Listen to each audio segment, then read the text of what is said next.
आइए बच्चा लोग, तो आज आप लोग के लिए हम शुरू कर रहे हैं वर्क एनर्जी पावर। ठीक है, और आप लोग के जानकारी के लिए ये फिजिक्स का बहुत ही इम्पोर्टेंट कॉन्सेप्ट है, वर्क एनर्जी एंड पावर का कॉन्सेप्ट। ठीक है, इसके मदद से जो है हम लोग मैकेनिक्स के बहुत ऐसे प्रॉब्लम्स हैं जिनको हम लोग बहुत आसानी से सॉल्व कर सकते हैं। माने उसी प्रॉब्लम को अगर हम लोग न्यूटन्स लॉज ऑफ मोशन का इस्तेमाल करके करें, स्पेशली जैसे मान लीजिए जब एक्सेलरेशन वेरिएबल हो जाता है, तो उस परिस्थिति में अगर हम लोग न्यूटन्स लॉज ऑफ मोशन का इस्तेमाल करके अगर मैकेनिक्स के प्रॉब्लम को सॉल्व करेंगे तो उसमें हम लोग को ज़्यादा मैंने कैलकुलेशन करना पड़ेगा। और इधर से हम लोग क्या करें कि अगर वर्क एनर्जी पावर का कॉन्सेप्ट लगाते हैं तो ये हमारे लिए बहुत आसान होगा। बहुत आसानी से मैकेनिक्स के कठिन से कठिन प्रॉब्लम को हम लोग टेकअप करते हैं। बहुत ऐसे सिचुएशंस हैं जहाँ वर्क एनर्जी पावर का जो कॉन्सेप्ट है वो ज़्यादा कारगर है। ठीक है, तो हम बिल्कुल बेसिक से स्टार्ट करेंगे, ये मानते हुए कि आप लोग बिल्कुल वर्क एनर्जी पावर का के बारे में या थोड़ा मोड़ा जानते होइएगा, तो जो 9th वगैरह में पढ़े होइएगा या 10th में पढ़े होइएगा वो आपके पास कॉन्सेप्ट होगा। यहाँ पे हम लोग माने IAS लेवल का हो, और उस IAS लेवल में आप लोग के लिए जो है एकदम मैंने कोई भी बात छोड़ना नहीं है। जो बिल्कुल माने जो शुरुआत हो सकता है हम लोग वहाँ से बात करेंगे। ठीक है, ताकि आप लोग बहुत बढ़िया से इसको आसानी से समझ करके और अपना काम कर सकें।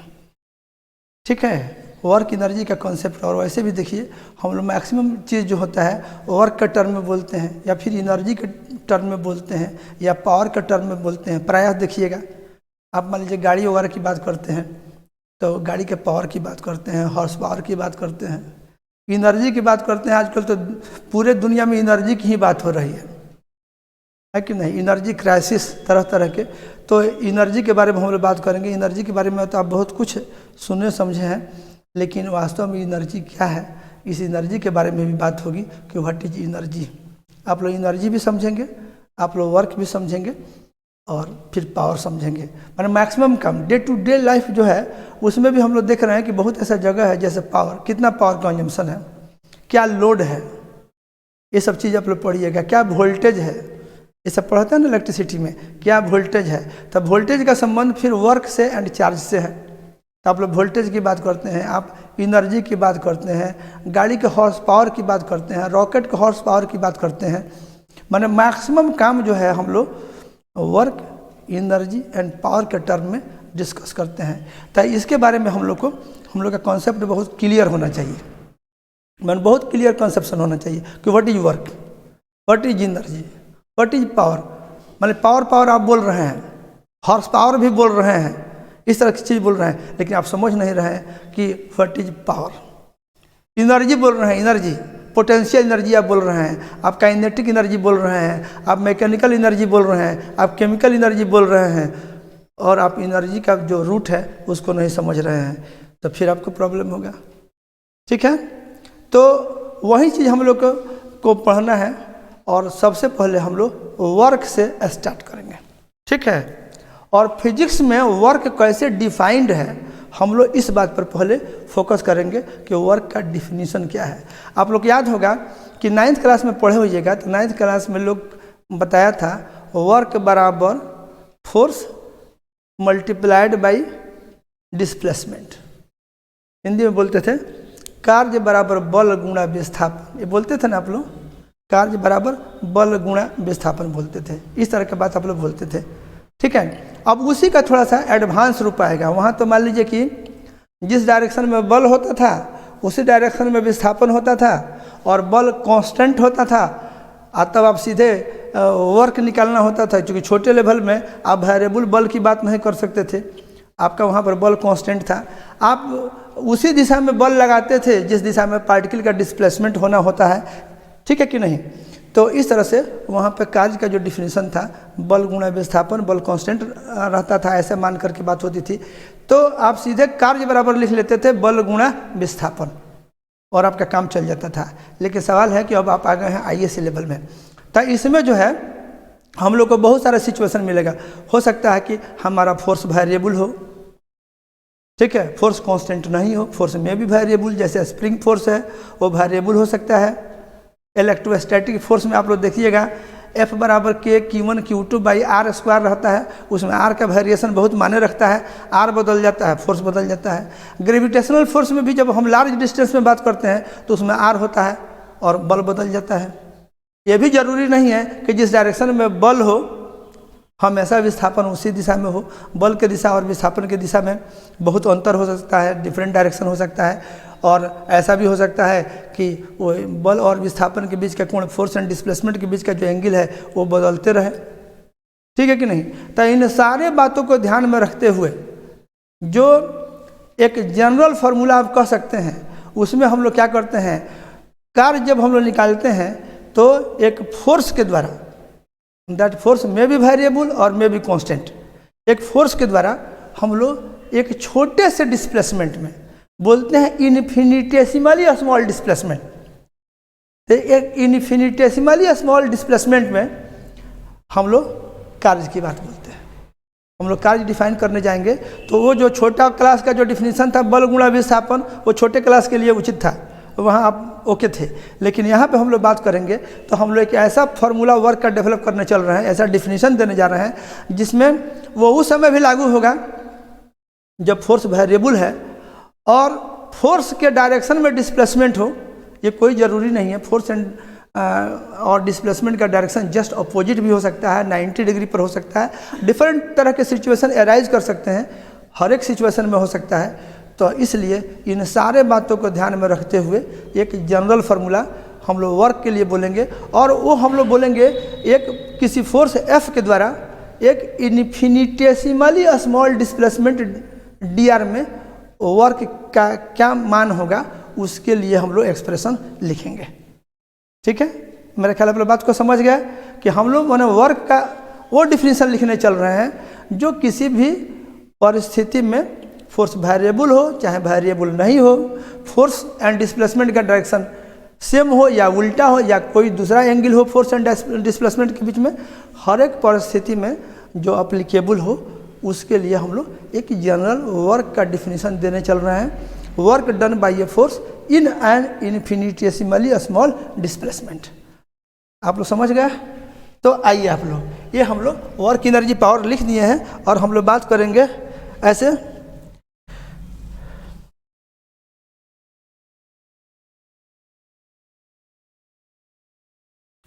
आप लोग आ जाओ ऐसे, एक मिनट।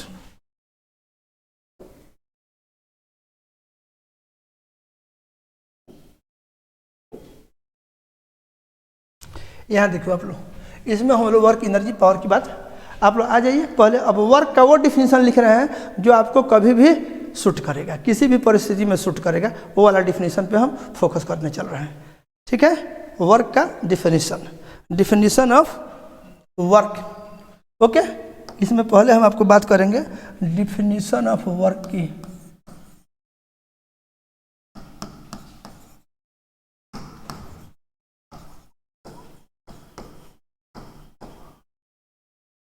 डिफिनीशन ऑफ वर्क,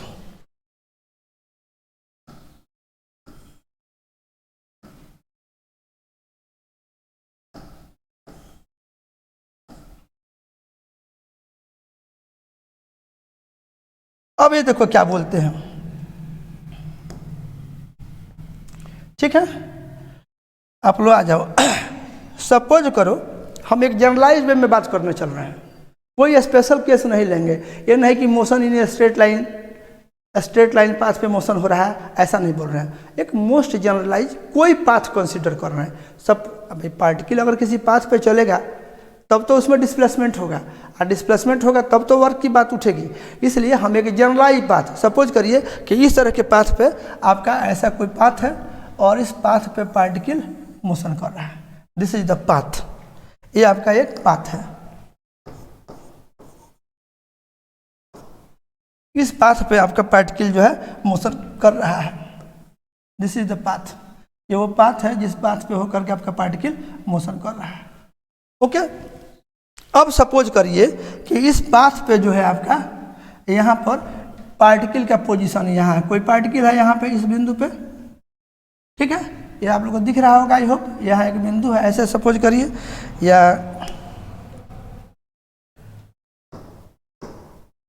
ऐसे सपोज करिए, यहाँ रंगीन बना दे रहे हैं ताकि ये दूसरा कलर का ये हो जाए इस पर। ऐसे एक यहाँ पर पार्टिकल है मेरा, लेटर से इट इज ए पार्टिकल, और पार्टिकल इस पाथ से होकर के गया है। पार्टिकल इस एक जनरल पाथ है, एक कर्ड पाथ है, it is a curved path. अब इसी का स्पेशल केस एक हॉरिजॉन्टल प्लेन हो सकता है या एक वर्टिकल लाइन हो सकता है, किसी तरह का हो सकता है, बट इन जनरलाइज्ड वे से this is the path and our particle is going along this path. तो जब पार्टिकल इस बिंदु पे है तो हम लोग सपोज करें कि पार्टिकल पे एक फोर्स लग रहा है, दिस वे पार्टिकल पे जो है एक फोर्स लग रहा है, ऐसे समझो। यहाँ पर पार्टिकल पे इस तरह का एक फोर्स लग रहा है, ठीक है, ये फोर्स का डायरेक्शन है। पार्टिकल पे ऐसे फोर्स लग रहा है, पार्टिकल पे कोई फोर्स है, ठीक है। ये पार्टिकल पे यहाँ पे एक फोर्स लग रहा है और ये फोर्स F है, ठीक है, ऐसे। This is the force acting on the particle. और फिर क्या है कि पार्टिकल का एक बहुत छोटा सा डिस्प्लेसमेंट हम कंसीडर कर रहे हैं। तो आप जानते हो ये बिंदु पे अगर एक बहुत छोटा, ये बिंदु P है, इस बिंदु P पे हम बात कर रहे हैं ऐसे, ये बिंदु P है,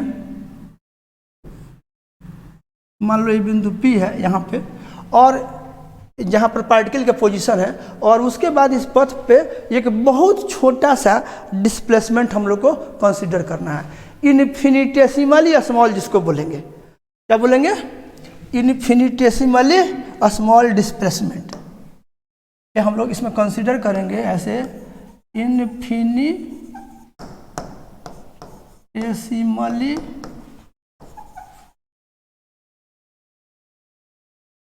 स्मॉल डिस्प्लेसमेंट।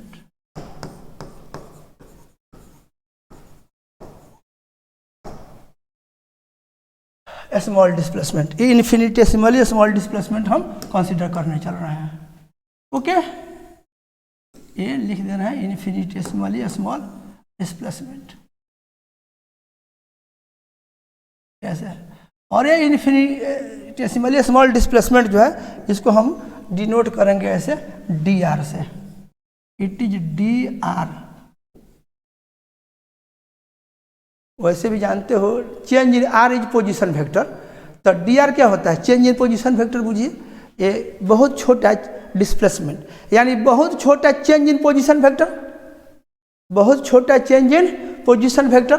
तब बहुत छोटा चेंज इन पोजीशन वेक्टर जो है वो बहुत छोटा डिस्प्लेसमेंट हुआ, तो इन्फिनिटेसिमली स्मॉल डिस्प्लेसमेंट dr हम कंसीडर किए। तो ये बहुत छोटा सा जो मेरा डिस्प्लेसमेंट है, इस डिस्प्लेसमेंट को हम निश्चित रूप से देखिए, इस P बिंदु के बाद बहुत छोटा सा डिस्प्लेसमेंट होगा, तो टेंजेंट की दिशा में होगा, वेलोसिटी टेंजेंट की दिशा में होता है। बहुत छोटा डिस्प्लेसमेंट जो होगा, जब टेंजेंट की दिशा में होगा तब तो वेलोसिटी टेंजेंट की दिशा में होगा।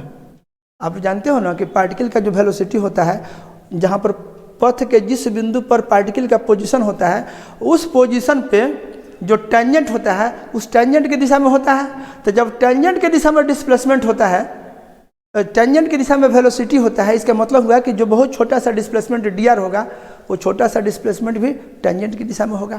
तो इस बिंदु पर जो टेंजेंट है, इस टेंजेंट के डायरेक्शन में एक बहुत छोटा सा डिस्प्लेसमेंट हमको ले रहे हैं, और इसको दिखाने के लिए थोड़ा बड़ा दिखा दिए हैं, लेकिन आप समझिए कि ये इन्फिनिटेसिमली स्मॉल है। ये दिस इज इन्फिनिटेसिमली स्मॉल डिस्प्लेसमेंट।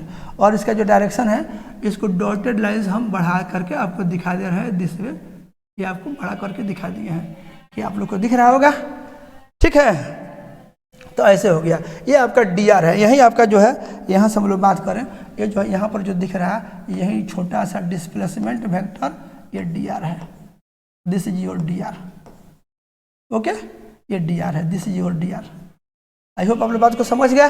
तो अब देखिए क्या होता है, तो हम लोग क्या बोलेंगे, एक किसी फोर्स F के द्वारा एक छोटे से डिस्प्लेसमेंट dr में वर्क डन, बोलेंगे वर्क डन, ऐसे लिखते हैं, यहाँ इसी तरह से लिख लीजिएगा कि work done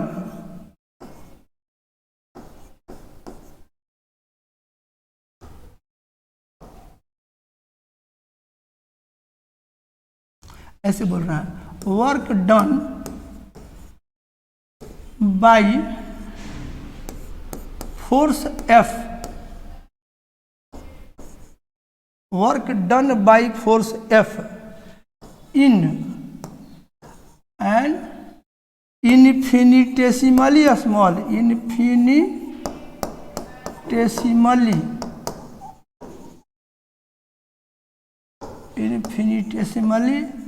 small displacement dr। और हिंदी में सुनना चाहते हैं, सुन लीजिए कि एक बल F के द्वारा एक अत्यल्प विस्थापन, अत्यल्प इन्फिनिटेसिमली स्मॉल क्या बोलेंगे, अति अल्प, अत्यल्प विस्थापन dr में बल F के द्वारा किया गया कार्य का क्या डिफिनीशन है, तो वही लिखने जा रहे हैं। Work done by force F in an infinitesimally small displacement dr, थोड़ा और मोटा कर दे रहे हैं इसको, बहुत पतला हो रहा है, ठीक है। बोल रहे हैं work done by force F in an infinitesimally small displacement dr is defined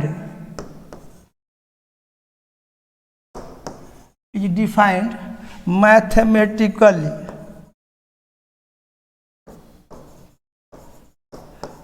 जो भी है इसका वर्क का वो मैथमेटिकल डिफिनीशन है, इसमें ज़्यादा परंतु किंतु नहीं लगाना है, ठीक है। डिफिनीशन जैसे हो आपको उस पर फोकस करना है। बहुत समझदार लोग इसको बनाए हुए हैं, ये कॉन्सेप्ट बहुत जानकार लोग के द्वारा बिल्डअप किया गया है, इसलिए इसमें ज़्यादा परंतु किंतु नहीं। इसका क्या फ़ायदा है, क्या घाटा है, वर्क का परिभाषा सुन लेंगे तो हमको क्या हो जाएगा, इसके लिए बेचैन होने की ज़रूरत नहीं है आपको, ठीक है। Just learn the definition, what is the definition, जो डिफिनीशन लोग दिए हैं उस डिफिनीशन को सीखना है, उस डिफिनीशन पे काम करना है, उसका कहाँ कहाँ कैसे कैसे कनेक्शन है आपको समय के साथ साथ मिलते जाएगा और आपको उसका महत्व समझ में आते जाएगा कि कितना महत्वपूर्ण क्वांटिटी है और इसका क्या एडवांटेज है, ये आपको तुरंत समझ में आ जाएगा। तो वही बोल रहे हैं infinitesimally small displacement dr is defined mathematically as below, ऐसे लिख दे रहे हैं ताकि आप बाद में इसको देख भी सकें। और वो क्या है, ऐसे लिखिएगा dw equal to f dot dr, यही डिफिनीशन है। Work done by force f in an infinitesimally small displacement dr is defined mathematically as below, dw equal to f dot dr। ये जो लाइन आपको जो दिख रहा है यही आपका डिफिनीशन है। जो भी डिफिनीशन है, जो भी आप सोचेंगे आप इसी के इर्द गिर्द सोचेंगे। ये वाला जो आपको दिखाई दे रहा है dw equal to f dot dr, okay, this dw is f dot dr, ठीक है। आप लोग इसको थोड़ा ऊपर कर दे रहे हैं, आप ऐसे देखिए। अब इसको हम क्या करेंगे, यहाँ आइए, इसको हम लोग देखिए, आप a डॉट बी का परिभाषा जानते हैं सब लोग, आप लोग याद होगा a डॉट बी पढ़े थे वेक्टर के स्केलर प्रोडक्ट में, तो उसी का आप यहाँ पर यूज कर लीजिएगा। वैसे आप लोग के लिए हम थोड़ा देर के लिए लिख भी दे रहे हैं, आप लोग को कोई परेशानी नहीं हो इसलिए लिख दे रहे हैं, थोड़ा सा रिवाइज कर दे रहे हैं, हो सकता है कि आप लोग भूल गए हो। सपोज करो कि ये कोई वेक्टर ए है, it is A vector A, ठीक है, और एक दूसरा वेक्टर तुम्हारा यहाँ से है ऐसे, और कोई दूसरा वेक्टर ऐसे है। जस्ट रिवाइज कर दे रहे हैं आपके सुविधा के लिए। इसका ए डॉट बी कैसे डिफाइंड है तो सो देख लीजिए। ये मान लीजिए आपका इधर वाला वेक्टर ये हो गया और ये जो है आपका ये वेक्टर बी हो गया, और दोनों के बीच का एंगल आपका ये थीटा हो गया। तो आप याद करो ए डॉट बी का परिभाषा, ए डॉट बी का परिभाषा तुम्हारा क्या था, A dot B equal to A का मैग्नीट्यूड मल्टीप्लाइड बाई बी का मैग्नीट्यूड, एरो मार्क हटा करके इस तरह से लिख रहे हैं, तो इसको ए का मैग्नीट्यूड पढ़िएगा, बी का मैग्नीट्यूड, बीच में डॉट प्रोडक्ट है, डॉट है, और यहाँ पर क्या लिखिएगा, कॉस ऑफ थीटा, ऐसे लिखिएगा। या इसको आप ऐसे लिख सकते हैं, बात पे जोर मारने के लिए, स्ट्रेस दे के बोलने के लिए कि वेक्टर ए का magnitude multiplied by vector B का मैग्नीट्यूड और multiplied by cosine of the angle between A and B cos theta, this way. यही ए डॉट बी का डिफिनीशन था ना, जिसको आप लोग पढ़े हैं। अब बुझिए कि इसको हम लोग ऐसे ही जगह पे इस्तेमाल करने के लिए डेवलप किए हुए हैं। ओके, तो अभी इसी का ये जो आपको आपके नज़र के सामने जो यहाँ पर दिखा, इसी के लिए हम इसको जो है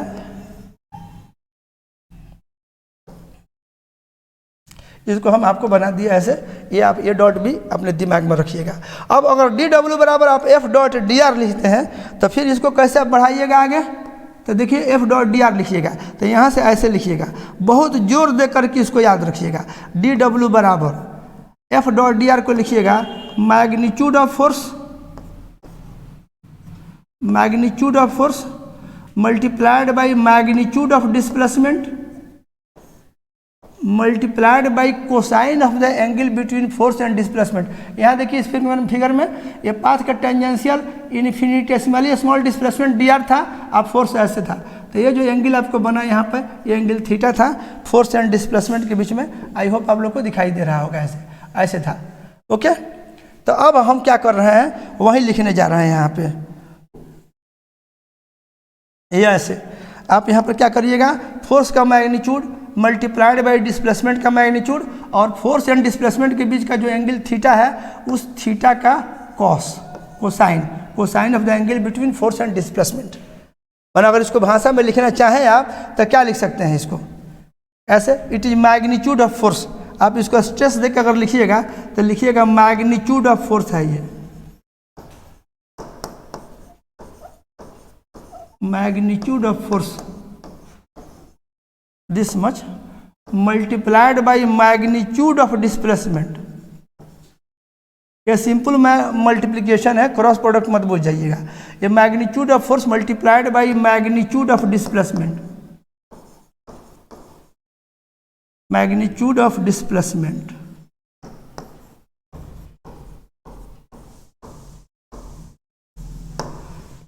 ठीक है, आइए multiplied by cosine of the angle, इसको बोलते हैं cosine of the angle, cosine of the angle between force and displacement. ऐसे थोड़ा धीरे धीरे बोल रहे हैं कि आप लोग के दिमाग पे इसका गहरा असर हो। आपको ज़रूरत होगा तो स्पीड बढ़ा करके देख लीजिएगा।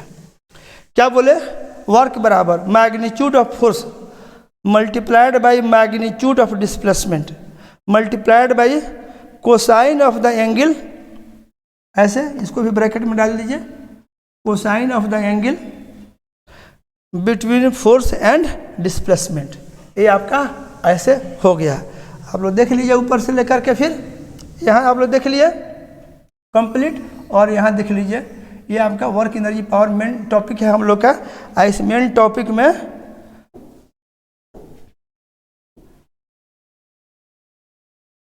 ये डिफिनीशन ऑफ वर्क है, आप इस पर ध्यान दीजिएगा। ठीक है,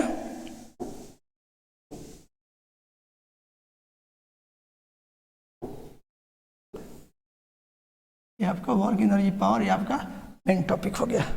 ओके, तो ये आप लोग, मेरा ख्याल है कि सब आप लोग को के सामने है, इसमें आप लोग को कोई परेशानी नहीं है। आप लोग देख लिए, समझ लिए। ठीक है, ये पूरा चीज़ ये आप लोग को दे रहे हैं। जहाँ आपको ज़रूरत होगा वहाँ वीडियो स्टॉप कर करके आप इसको देख सकते हैं। इसको वीडियो स्टॉप करके अपना लिख लीजिएगा अगर लिखने का इरादा हो तो। ठीक है, और आप आ जाइए, हम चलते हैं नेक्स्ट पेज। अब आ जाइए, इतना डिफिनीशन हो जाने के बाद हम लोग जो हैं इसी पे मेन हमारा देखिए, मात्र एक फार्मूला है, एक फार्मूला, इसी में से आप जो रिजल्ट निकाल लीजिए। ठीक है, लेकिन आपका मेन फार्मूला वर्क का D W equal to F dot D R. ठीक है, डी डब्ल्यू इक्वल टू ऐसे this D W equal to F dot D R, ये हम लोग का फार्मूला हो गया। इसी पे आप बात किए, यहाँ पे इसका मैग्नीट्यूड लिखे, अभी अभी फोर्स का मैग्नीट्यूड मल्टीप्लाइड बाई। और एक बात और देखिए, यहाँ एक समझने वाली बात है, हम बार बार जो स्ट्रेस दे रहे हैं, फोर्स का मैग्नीट्यूड, डिस्प्लेसमेंट का मैग्नीट्यूड, तो देखिए आगे आने वाले सिचुएशन में हो सकता है कि आपका फोर्स जो है वेरिएबल हो, तो जब फोर्स वेरिएबल हो जाएगा वो एक्सप्रेशन के टर्म में, जैसे F बराबर K इंटू एक्स हो गया, तो K इंटू एक्स लिख रहे हैं तो आप उसमें x का साइन देख लीजिएगा, K पॉजिटिव है फिर x का साइन। आपको कन्फर्म होना होगा कि फोर्स के मैग्नीट्यूड के लिए जो आप एक्सप्रेशन लिख रहे हैं इट शुड बी पॉजिटिव। ठीक है, आप कहीं एक्सप्रेशन लिख सकते हैं, मैथमेटिकल एक्सप्रेशन लिख सकते हैं, जैसे डिस्प्लेसमेंट के लिए कहीं आप dx लिख लिए, तो आपको यह जानना होगा dx मतलब चेंज इन x, तो देखना होगा कि वो dx पॉजिटिव है कि नेगेटिव है। अगर x इंक्रीज कर रहा होगा तो आपका dx पॉजिटिव होगा, अगर x डिक्रीज कर रहा होगा तो dx नेगेटिव होगा।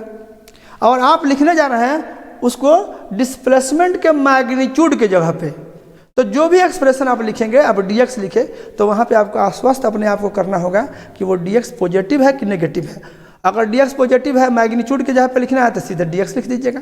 लेकिन by the way change in x यानी dx अगर नेगेटिव हो रहा हो, डिस्प्लेसमेंट की जगह पे आया हुआ एक्सप्रेशन dx है, अगर चेंज इन x जो हो रहा है उसमें x अगर आपका चेंज इन x अगर आपका नेगेटिव है, x डिक्रीज कर रहा हो, चेंज इन x अगर आपका नेगेटिव हो रहा है, तो आप उस समय क्या करेंगे, dx के मतलब डिस्प्लेसमेंट के मैग्नीट्यूड की जगह पे जो एक्सप्रेशन dx लिखिएगा, अगर dx नेगेटिव है तो अपने तरफ से एक माइनस लगा करके माइनस dx लिखिएगा, चूंकि dx नेगेटिव, एक अपने तरफ से माइनस लगाइएगा, तो जो माइनस dx होगा वो जाके पॉजिटिव होगा, और डिस्प्लेसमेंट के मैग्नीट्यूड की जगह पे आपको माइनस dx लिखना होगा। कब? जब dx नेगेटिव हो तब।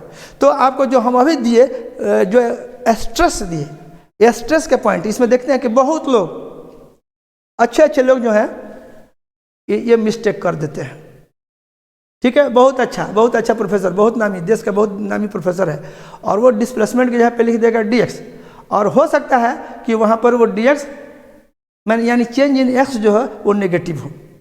एक गलती यहाँ करेगा और एक गलती कहीं और कर देगा, उसका रिजल्ट तो आ जाएगा, बात समझे कि नहीं। लेकिन अगर बहुत स्ट्रिक्टली अगर वो इस फॉर्मूला को ओबे करता है, तो आप जैसे ही यहाँ लिखे फोर्स का मैग्नीट्यूड, यहाँ लिख रहे हैं फोर्स का मैग्नीट्यूड, हम स्ट्रेस दे रहे हैं इस बात पे, मेरे स्ट्रेस पे फोकस करिए, हम लिखने जा रहे हैं फोर्स का मैग्नीट्यूड। तो अगर हम फोर्स का मैग्नीट्यूड लिख रहे हैं तो आपके दिमाग में होना चाहिए कि चूंकि ये मैग्नीट्यूड है तो it can never be negative. तो फोर्स का मैग्नीट्यूड के जहाँ पे जो एक्सप्रेशन आएगा, that expression should be positive. ठीक है, आपको कन्फर्म होना होगा कि जो भी एक्सप्रेशन लिखे, जैसे F के यहाँ पे आप kx लिख रहे हैं तो उसमें आप k पॉजिटिव है, स्प्रिंग फोर्स में जैसा होता है, तो आप k लिखे और x लिखे, तो अगर x वहाँ पर नेगेटिव बन रहा है तो k इंटू एक्स नेगेटिव हो जाएगा। लेकिन आपने तो फोर्स के मैग्नीट्यूड की जहाँ पे लिखा है तो आपको उसमें माइनस लगा के लिखना होगा। तो पहले आप कन्फर्म हो लीजिए कि फोर्स के मैग्नीट्यूड की जगह पे अगर आप कोई एक्सप्रेशन लिख रहे हैं, then that expression should be positive. जिस x के रेंज में आप बात कर रहे हैं कि x कहाँ से कहाँ तक जा रहा है, x कहाँ से कहाँ तक जा रहा है, उसमें x का साइन पॉजिटिव है कि नेगेटिव है। अगर x मान लीजिए कुछ पार्ट में पॉजिटिव है और कुछ पार्ट में नेगेटिव है, तो आपको उसको दो पार्ट में तोड़ करके जिस पार्ट में नेगेटिव है उसके लिए अलग लिखना होगा, जहाँ पॉजिटिव है उसके लिए आपको अलग लिखना पड़ेगा। ये बात दिमाग में रखना है, ऐसा मिस्टेक नहीं होना चाहिए। तो स्पेशली स्ट्रेस दे के बोल रहा हूँ कि फोर्स का मैग्नीट्यूड, उसके जगह पे जो भी एक्सप्रेशन आएगा mathematically, it must be positive. You must be माने assured that expression is positive because it is for the magnitude of force.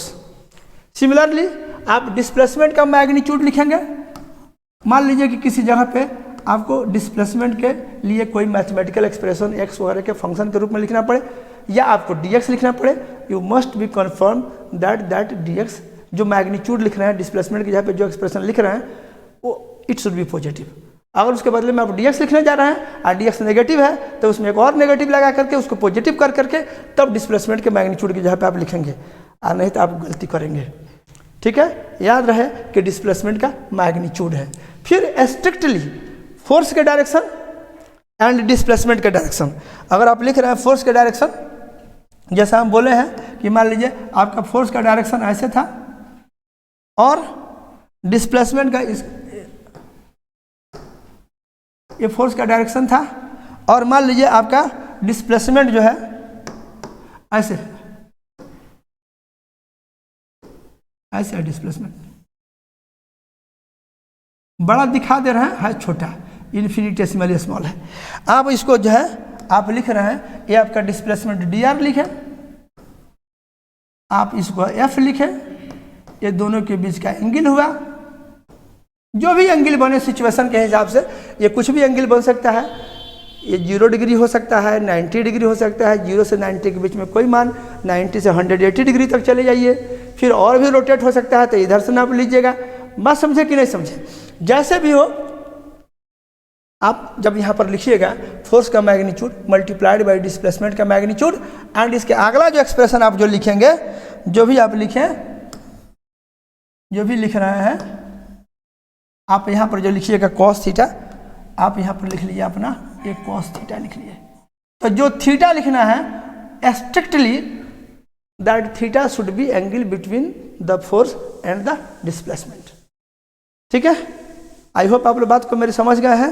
Force का magnitude it must be positive, अगर एक्सप्रेशन में है तो must be satisfied that that expression is positive in the given range of the variable, और उसी तरह से displacement अगर वो एक्सप्रेशन है that expression must be positive, and यहाँ आपका फिर उसमें जो थीटा है फोर्स के डायरेक्शन एंड डिस्प्लेसमेंट के डायरेक्शन के बीच में जो कोण बनेगा उस कोण का कॉस है। यही वर्क का डिफिनीशन है। ठीक है, याद रहेगा। अब यहाँ पर देख लीजिए, इसको कभी कभी हम लोग शॉर्ट में ऐसे भी मान लीजिए फोर्स के मैग्नीट्यूड जब ऐसे एफ लिख लीजिए, इस डी आर को हम ऐसे लिख लिए, डी आर को पॉजिटिव है ऐसा मानते हुए, और यहाँ पे हमारा ये कॉस थीटा है, दिस वे ऐसे लिख लिए F D R cos theta. तो अब आपका ऐसे हो गया, ठीक है, ये आपका डी डब्ल्यू हो गया। अब इसमें यूनिट पर थोड़ा सा चर्चा कर लीजिए, वैसे तो आप लोग यूनिट जानते हैं ये वर्क का, डिस्पाइट इस एक्सप्रेशन से लिखिएगा, तो यहाँ लिखिएगा S I unit of force, लिख देते हैं S I unit of work लिखना है, work, S I unit of work.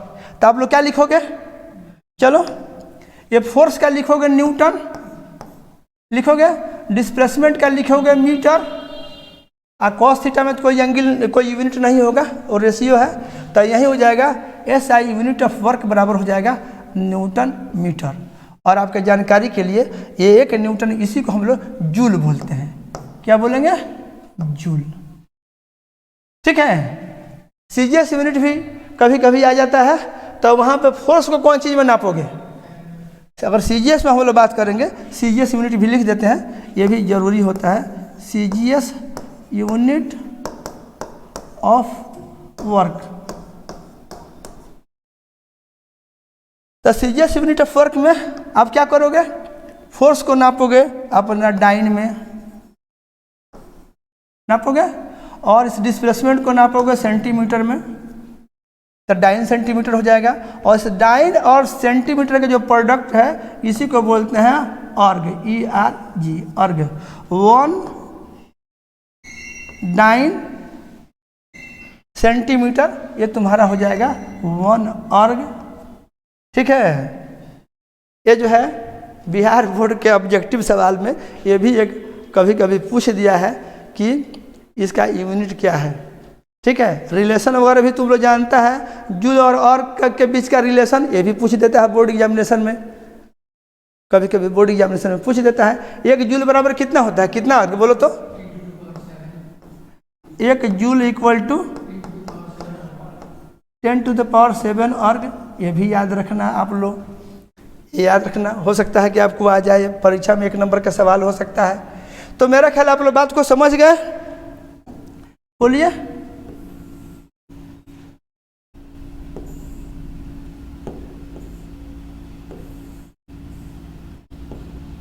ये याद रखिएगा, डायमेंशनल फार्मूला आप लिखते हो, डायमेंशनल फार्मूला तो क्या लिखो, इसका डायमेंशनल फार्मूला लिखोगे, डायमेंशनल फार्मूला ऑफ वर्क, यहाँ से लिख देते हैं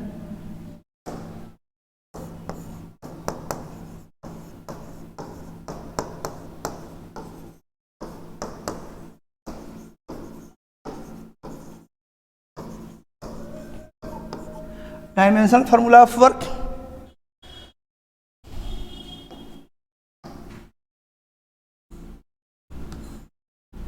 क्या लिखोगे, ये जो है ऐसे लिखो, वर्क घेर दो दिस वे, वर्क का डायमेंशनल फॉर्मूला हो गया। अब ये फोर्स है, तब फोर्स का तुम लोग जानते हो m1 L1 T-2 अब मल्टीप्लाइड बाई ये डिस्प्लेसमेंट रहता है तो उसका है L1, ये कितना हो जाएगा m1 L2 T-2 m1 L2 T-2, ये बड़ा कॉमन है। देखिए ये यहाँ पे आपको हो सकता है कि थोड़ा छोटा लग जाए, लेकिन इसका इतना यूज है, ठीक है। जैसे आप पोटेंशियल एनर्जी वगैरह का जब बात करना शुरू करिएगा या फिर पोटेंशियल की बात करना शुरू करिएगा तो जूल पर कूलम वगैरह आता है, उसी को तो आप वोल्ट बोलते हैं, है कि नहीं, और वहाँ से आप लोग निकालते हैं। तो बड़ा इंपॉर्टेंट है हर एक चीज़, देखिए हर एक छोटे चीज़ पे आपको फोकस करना है। तो ये डायमेंशनल फार्मूला आपको याद होना चाहिए, फोर्स का डायमेंशनल फार्मूला आपको बहुत याद रहना चाहिए, ये बार बार आता है, बार बार। फोर्स का कितना हो जाता है, ये इतना, ये आपको इतना जो आया हुआ है ये वाला, ये देखो ये यहाँ से लेकर के यहाँ तक जो है ये तुम्हारा फोर्स का है। आई फोर्स का भी हमेशा याद रहना चाहिए, ये बार बार आएगा, फ्रिक्वेंटली फोर्स का आएगा m1 L1 T-2 और लेंथ का। और ये वर्क का जो है ये वाला भी आप लोग को फ्रिक्वेंटली आएगा पूरे फिजिक्स में, तो ये आपको हमेशा याद रहना चाहिए, इस पर आपको ज़्यादा परेशान होने की ज़रूरत नहीं है, ठीक है। मेरा ख्याल है आप लोग बात को अच्छी तरह से समझ रहे हैं। ओके, तो ये हो गया सब, ये यूनिट हो गया, इसका डायमेंशन हो गया, इसका डिफिनीशन हो गया।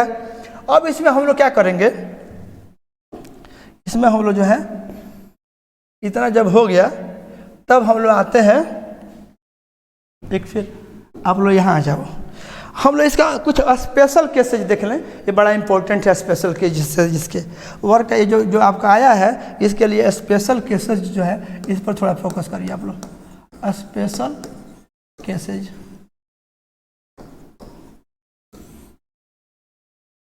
ये स्पेशल केसेज देखिए,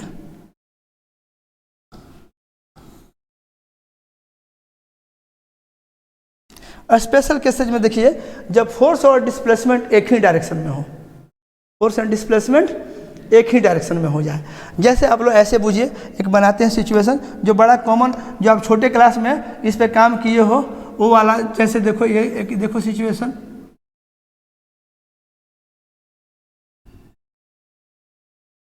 ठीक है,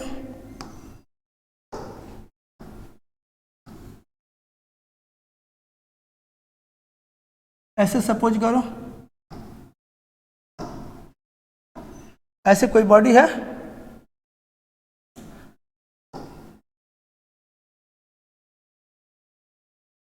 इधर से इसके ऊपर रखा गया है, इस सतह के ऊपर है ये, ऐसे समझो इस सतह के ऊपर है, और हम क्या कर रहे हैं, इसको पुल कर रहे हैं ऐसे। सपोज करो हम इस डायरेक्शन में इसको फोर्स लगा करके हम इसको पुल किए, ठीक है। अब ये क्या कर रहा है कि यहाँ से ये जो है ये काम कर रहे हैं, रुक जाइए आप लोग, ये जो है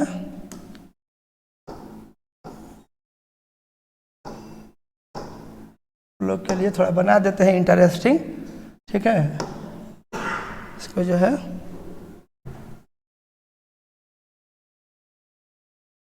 ऐसे बुझो,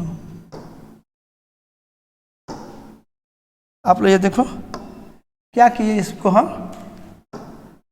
यहाँ देखो, ये जो है ना इसको हम आगे सरका दे रहे हैं,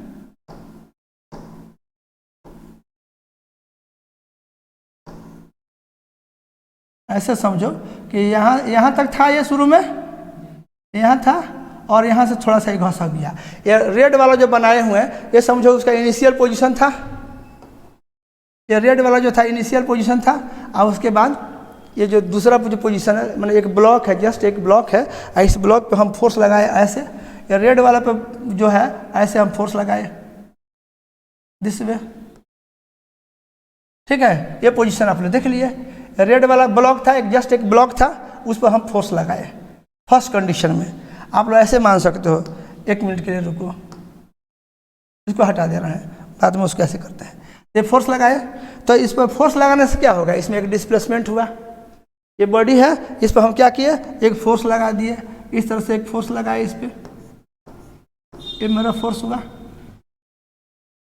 तो जब हम फोर्स लगाए तो मेरे फोर्स लगाने से इसमें डिस्प्लेसमेंट हुआ। ये नीचे वाला जो सतह है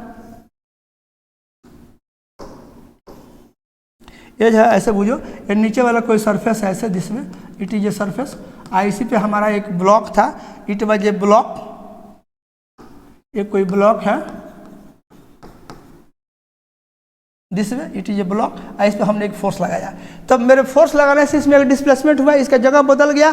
तो ये सपोज करिए अब ये नया पोजीशन में ये यहाँ आ गया ऐसे, ये मुझे यहाँ का जो चीज़ था ये सड़क का ऐसे हो गया, इसका एक डिस्प्लेसमेंट हुआ। अब इसका डिस्प्लेसमेंट कैसे नापोगे, तो इसके अगले भाग से अगले भाग तक नापो। यहाँ जो बना रहे हैं ये ब्लॉक का, ये बुझो कि अगला भाग है, यहाँ तक था, और उसके बाद ये यहाँ से सड़क के यहाँ पे आ गया।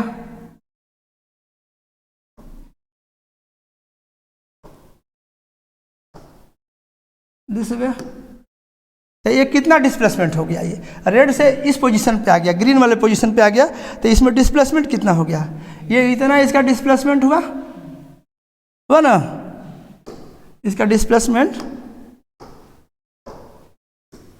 ये इतना इसका डिस्प्लेसमेंट हो गया। यहाँ से समझो इसके ये वाला जो है इतना इसका डिस्प्लेसमेंट हो जाएगा, यहाँ भी दिखा दे रहे हैं ये डिस्प्लेसमेंट हो गया। देखो तो इस केस में क्या अराइज किया, ये फोर्स और डिस्प्लेसमेंट सेम डायरेक्शन में हो गया, छोटा सा है, फिर भी अगर हम लोग लिखने जाए तो ये हमारा केस क्या हो गया, यहाँ से यहाँ चले आए हैं। ये बुझिए कि ये आपका जो दिख रहा था, ये आपका जो फिगर है ये वाला, ये पोजीशन नंबर 1 था, आइए बाद में ये जो हो गया ये उसका पोजीशन नंबर ये 2 हो गया। तो 1 से 2 तक पहुंचा, फोर्स आप F लगाते रहे थ्रू आउट, और इसका डिस्प्लेसमेंट हो गया, ये डिस्प्लेसमेंट इसका जो है डिस्प्लेसमेंट इज योर dr। तो इस बार जो डिस्प्लेसमेंट है, इस डिस्प्लेसमेंट का डायरेक्शन और फोर्स का डायरेक्शन दोनों सेम है। तो force and displacement are in the same direction. तो स्पेशल केसेज में हम लिख लेते हैं कि force and displacement, force and displacement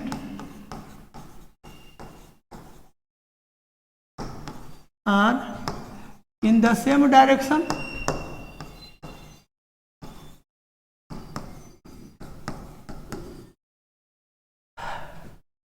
Force and displacement are in the same direction।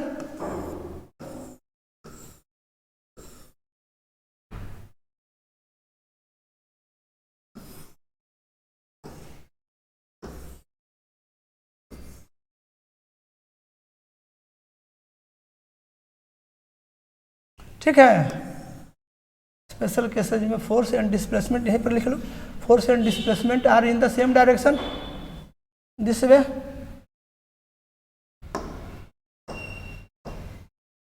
हटा दिए इसको, ब्लॉक था, ये force and displacement are in the same direction, special case हो गया। ठीक है, क्या आ गया, ठीक है। अब आप इसमें क्या करोगे, force and displacement are in the same direction, तब आपका जो वर्क का डिफिनेशन से अगर तुम इसको आगे बढ़ाते हो मैटर को, तो क्या लिखोगे, डी डब्ल्यू बराबर यहाँ जाएगा एफ का मैग्नीट्यूड, फिर डिस्प्लेसमेंट का मैग्नीट्यूड, फिर cos 0 डिग्री आ जाएगा, और मल्टीप्लाई कर दोगे तो एफ और ये डी आर आ जाएगा, और ये सिंपली डी डब्ल्यू बराबर इतना हो जाएगा, ये फोर्स मल्टीप्लाइड बाय डिस्प्लेसमेंट, ये आपका हो जाएगा फोर्स गुणा विस्थापन। और यही था जो आप छोटे क्लास में आप वर्क का डिफिनीशन पढ़ करके आते थे कि बल गुणा विस्थापन एक कार्य हो जाता है, ये आपका वर्क जो होता है यहाँ से वर्क बराबर फोर्स गुणा डिस्प्लेसमेंट पढ़ते थे ना आप लोग, तो वही था। तो बुझो एक स्पेशल केस था वो जनरल फार्मूला का, जब फोर्स और डिस्प्लेसमेंट सेम डायरेक्शन में हो जाए तो ये सिचुएशन आपका हो जाएगा, ये फोर्स मल्टीप्लाइड बाय डिस्प्लेसमेंट। ये पहला पोजीशन था, ये ग्रीन वाला जो दिख रहा है बुझिए घसक करके आगे चला गया, इसमें उसका डिस्प्लेसमेंट डी आर हुआ, तो ये आपका वर्क ऐसे हो जाएगा। आई होप आप लोग बात को समझ गए। ठीक है, ये स्पेशल केसेज है, ये केस नंबर बुझिए 1 था। स्पेशल केसेज में ये केस नंबर केस नंबर 1, ठीक है। अब हम केस नंबर 2 टेकअप करने जा रहे हैं। इसी में हम लिखने जा रहे हैं इसका केस नंबर 2। गड़बड़ हो गया, ऐसे लिख ही दे रहे हैं। एक केस नंबर, एक केस सेकंड, ऐसे लिख लो, इट इज केस सेकंड। तो केस सेकंड में हम लोग ले रहे हैं, ये आप लोग समझ जाइए कि जब फोर्स एंड डिस्प्लेसमेंट एक दूसरे से 90 डिग्री पे हो, ठीक है, कि when force and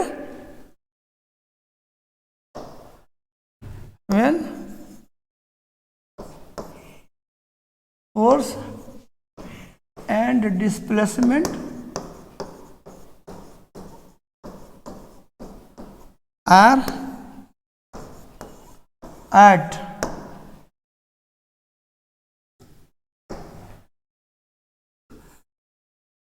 when force and displacement are at 90 degree, at 90 degree with each other,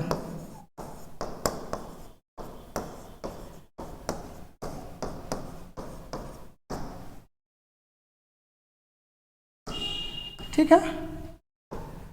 when force and displacement are at 90 degree with each other, तो इसमें क्या होगा, इसको देखिए, व्हाट विल हैपन। तो आपका ऐसे फिर कुछ ऐसा सिचुएशन बना लो, ठीक है। ऐसा सपोज करो, एक सिंपल सा सिचुएशन है,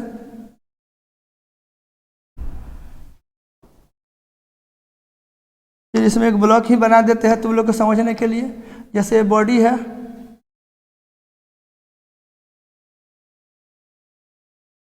ऐसे सपोज करो कि इसका डिस्प्लेसमेंट जो है ऐसे होता है, इस ढंग से इसका डिस्प्लेसमेंट है। सपोज करो इस पे एक फोर्स लग रहा है, वो फोर्स तुम्हारा हमेशा ऐसे रहता है, ये इस ढंग से,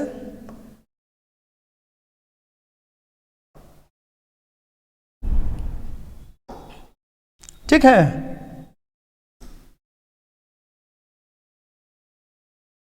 ओके, आप समझ गए। ये बड़ा कॉमन एग्जाम्पल है। जैसे मान लीजिए फ्लोर पे एक बॉक्स को रख करके और बॉक्स इधर जा रहा है, सपोज कीजिए बॉक्स इधर जा रहा है, ऐसे बोलिए, एक बॉक्स को आप रख करके उसको आप ऐसे ढकेल के छोड़ दिए हैं, तो ढकेल के छोड़ दिए हैं तो इधर की ओर जा रहा है, तो इसका डिस्प्लेसमेंट इधर की ओर होगा, बोलिए ना। फ्लोर पे एक बॉक्स को रख के कोई ढकेल के छोड़ दिया है, और ढकेल के छोड़ दिया है तो उसका डिस्प्लेसमेंट इधर हो रहा होगा हॉरिजॉन्टली। एक एग्जाम्पल के तौर पे सोचिए, ऐसे हो रहा है, और उस पर मान लीजिए ऐसे नीचे को mg लग रहा होगा, यही फोर्स है, नहीं लग सकता है।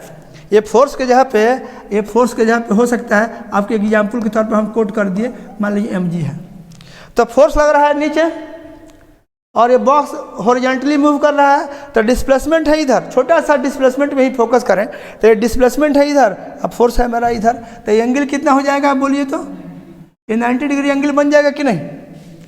तो इस केस में वर्क क्या होगा, तो आप जो जनरल डिफिनीशन है उस जनरल डिफिनीशन को फिर आप सोचिएगा। यहाँ पे मान लीजिए, यहाँ पे अगर कंसीडर करिएगा तो डी डब्ल्यू बराबर कितना लिखिएगा, फोर्स का मैग्नीट्यूड, फिर डिस्प्लेसमेंट का मैग्नीट्यूड, फिर कॉस ऑफ 90 डिग्री लिखिएगा, कॉस 90 जीरो हो जाएगा, ये टोटल जीरो हो जाएगा, ये डी डब्ल्यू जीरो हो जाएगा। बड़ा इंपॉर्टेंट केस है। जब कभी फोर्स एंड डिस्प्लेसमेंट एक दूसरे से 90 डिग्री पर होंगे तो वर्क डन जीरो हो जाएगा, ठीक है। जब कभी फोर्स एंड डिस्प्लेसमेंट 90 डिग्री पर हो, अच्छा, कभी फोर्स एंड वेलोसिटी 90 डिग्री पर हो, तो याद करिए जिधर वेलोसिटी होगा इन्फिनिटेसिमली स्मॉल डिस्प्लेसमेंट तो उधर ही होगा, नहीं होगा। जिधर डिस्प्लेसमेंट होगा या जिधर वेलोसिटी होगा, वेलोसिटी के डायरेक्शन में ही छोटा सा डिस्प्लेसमेंट डी आर लीजिएगा तो होगा। तो जो आप इन्फिनिटेसिमल या स्मॉल डिस्प्लेसमेंट में वर्क की बात कर रहे हैं वो तो निश्चित रूप से वेलोसिटी के डायरेक्शन में होगा। तो जब वेलोसिटी के डायरेक्शन में होगा तो वेलोसिटी भी अगर फोर्स के साथ 90 डिग्री पर हो तो आपका निश्चित रूप से वर्क डन जीरो हो जाएगा। समझ पाए कि नहीं? चूंकि इन्फिनिटेसिमल या स्मॉल डिस्प्लेसमेंट उधर ही होगा जिधर पार्टिकल का इंस्टेंटेनियस वेलोसिटी का डायरेक्शन होगा। तो इंस्टेंटेनियस वेलोसिटी के डायरेक्शन में डिस्प्लेसमेंट डी आर और फोर्स उस वेलोसिटी के परपेंडिकुलर यानी डी के परपेंडिकुलर, तो नतीजा क्या होगा, what will be the result, work done will B 0। तो इसमें आपका वर्क डन 0 हो जाएगा, तो DW आपका 0 हो जाएगा। मेरा ख्याल है इस बात को आप लोग समझ गए हैं। ये केस हो गए, ठीक है। आप जो है अब ये देखिए, एक और इसका बड़ा इंपॉर्टेंट केस है कि 90 डिग्री पर हो, ये क्या हो जाए कि ये जो है आप लोग को दिख रहा होगा, आई होप आप लोग को दिख रहा होगा ऐसे। क्या कर रहे हैं ऐसे, देखिए ये अब जो है एक केस थर्ड हम कंसिडर कर रहे हैं। एक केस थर्ड देखिए, मान लीजिए हम लिखते हैं केस थर्ड।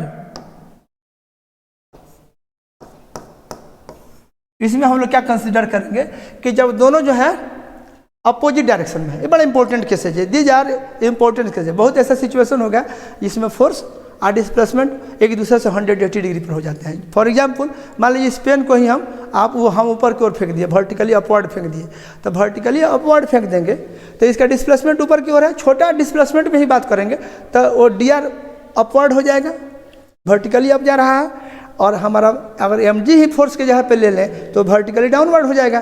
तो फोर्स के जगह पे अगर mg है तो वर्टिकली डाउनवर्ड, पार्टिकल ऊपर की ओर वर्टिकली जा रहा है, तो उसमें जितना छोटा सा डिस्प्लेसमेंट ले सकते हैं, कोई भी डिस्प्लेसमेंट जो ऊपर की ओर कंसिडर करिएगा इन्फिनिटेसिमली स्मॉल, DR ऊपर फोर्स नीचे, एंगल 180 डिग्री हो जाएगा।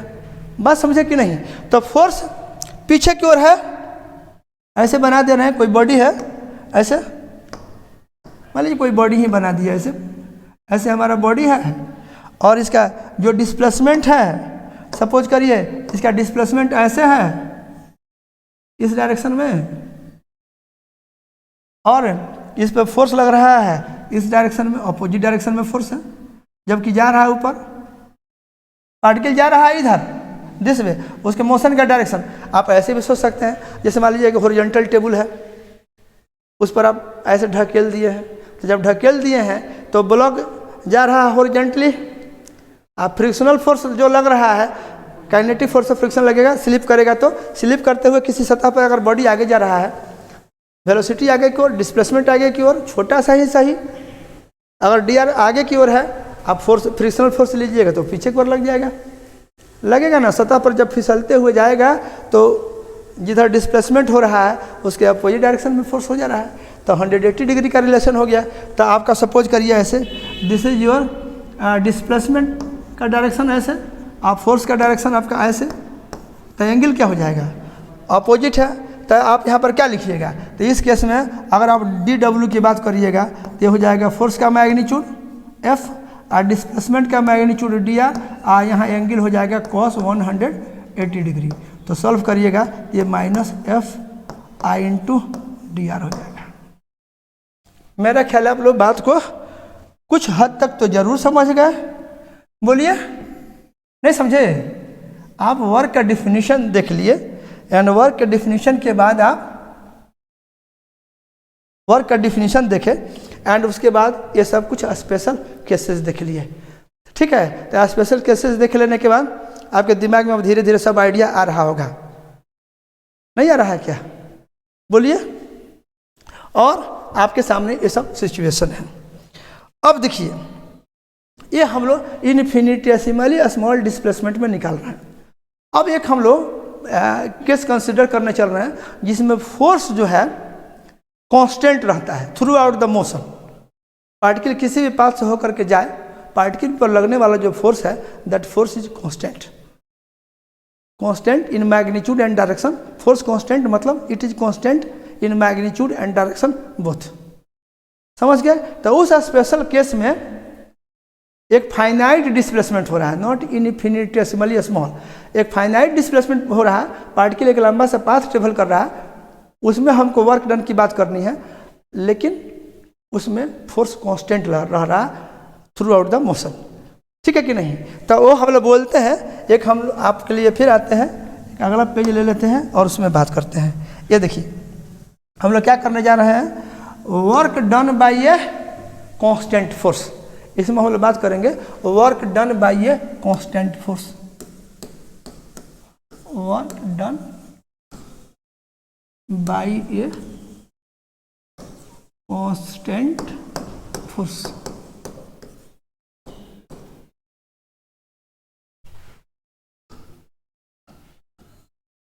Work done by a constant force.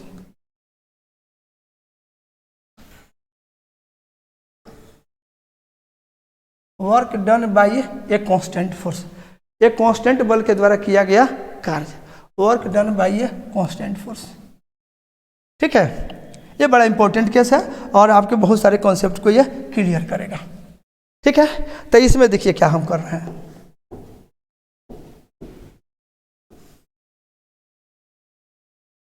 Work done bye constant force की बात हो रही है। इसमें सपोज करो कि इस तरह से तुम्हारा पाथ है, इस पाथ से होकर पार्टिकल जा रहा है।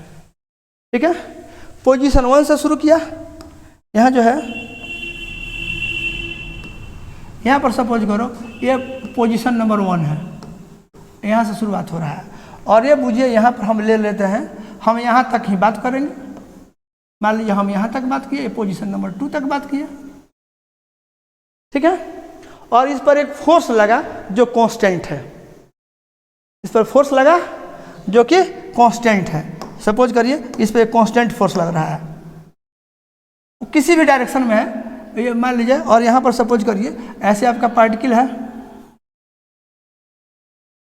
ठीक है, ऐसे बना देते हैं, यहाँ पर आपका पार्टिकल है और इस पार्टिकल पे एक कांस्टेंट फोर्स लग रहा है, दिस वे एक फोर्स लग रहा है। ओके, ये फोर्स आपका जो है F है, this force is your F। ठीक है, और ये इस फोर्स की विशेषता क्या है कि पूरे मोशन के दरमियान ये कांस्टेंट रहेगा। जहां तक आप बात करिएगा, कहीं भी पार्टिकल जाएगा, पूरे मोशन के दरमियान फोर्स आपका कांस्टेंट है।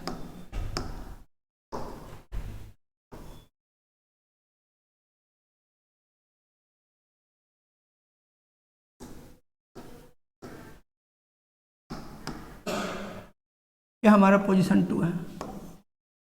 ठीक है, यहाँ से वहाँ तक गया और इस पर फोर्स जो रहेगा, हमेशा कहीं भी जाइएगा ना, आपका फोर्स जो रहेगा ऐसे है, यहाँ पर भी जाइएगा तो फोर्स आपका ऐसे ही रहेगा, जिसमें यहाँ पर जाइएगा तो फोर्स आपका ऐसे ही रहेगा, कहीं भी जाइएगा उसका मैग्नीट्यूड एंड डायरेक्शन जो है कांस्टेंट रहेगा, इट विल नॉट चेंज। ठीक है, तो अब हम लोग क्या कहेंगे, यहाँ से लेकर के यहाँ तक वर्क डन निकालना है। तो देखिए अभी जो हमारे पास डिफिनीशन है वर्क का, फाइनाइट डिस्प्लेसमेंट में वर्क के लिए नहीं है। हमारा जो डिफिनीशन है वो एक इन्फिनिटेसिमली स्मॉल डिस्प्लेसमेंट जो है, उस इन्फिनिटेसिमली स्मॉल डिस्प्लेसमेंट के लिए वर्क डन का डिफिनीशन है। फाइनाइट डिस्प्लेसमेंट में क्या होगा उसके लिए हमारे पास नहीं है।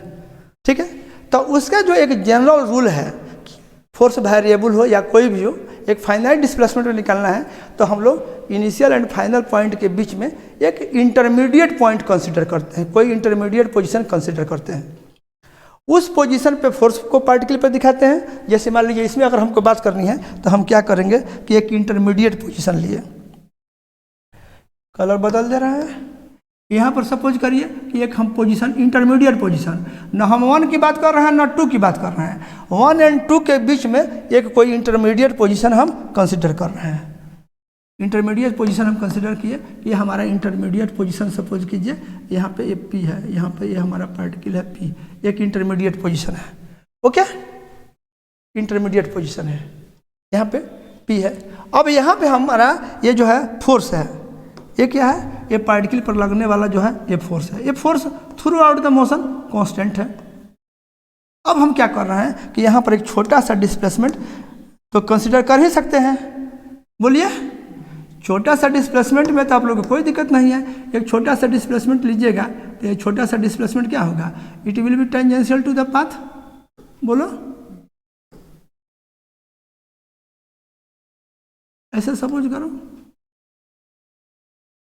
ये टेंजेंशियल टू द पाथ है।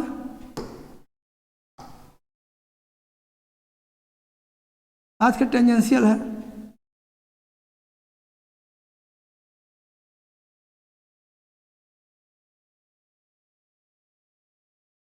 ठीक है, टेंजेंशियल है, बहुत है छोटा, हम दिखाए हैं बड़ा ताकि आप लोग को कोई तकलीफ नहीं हो, इसको बड़ा कर दिए हैं। इसको छोटा ही बुझिएगा, थियोरेटिकली ये बहुत छोटा है।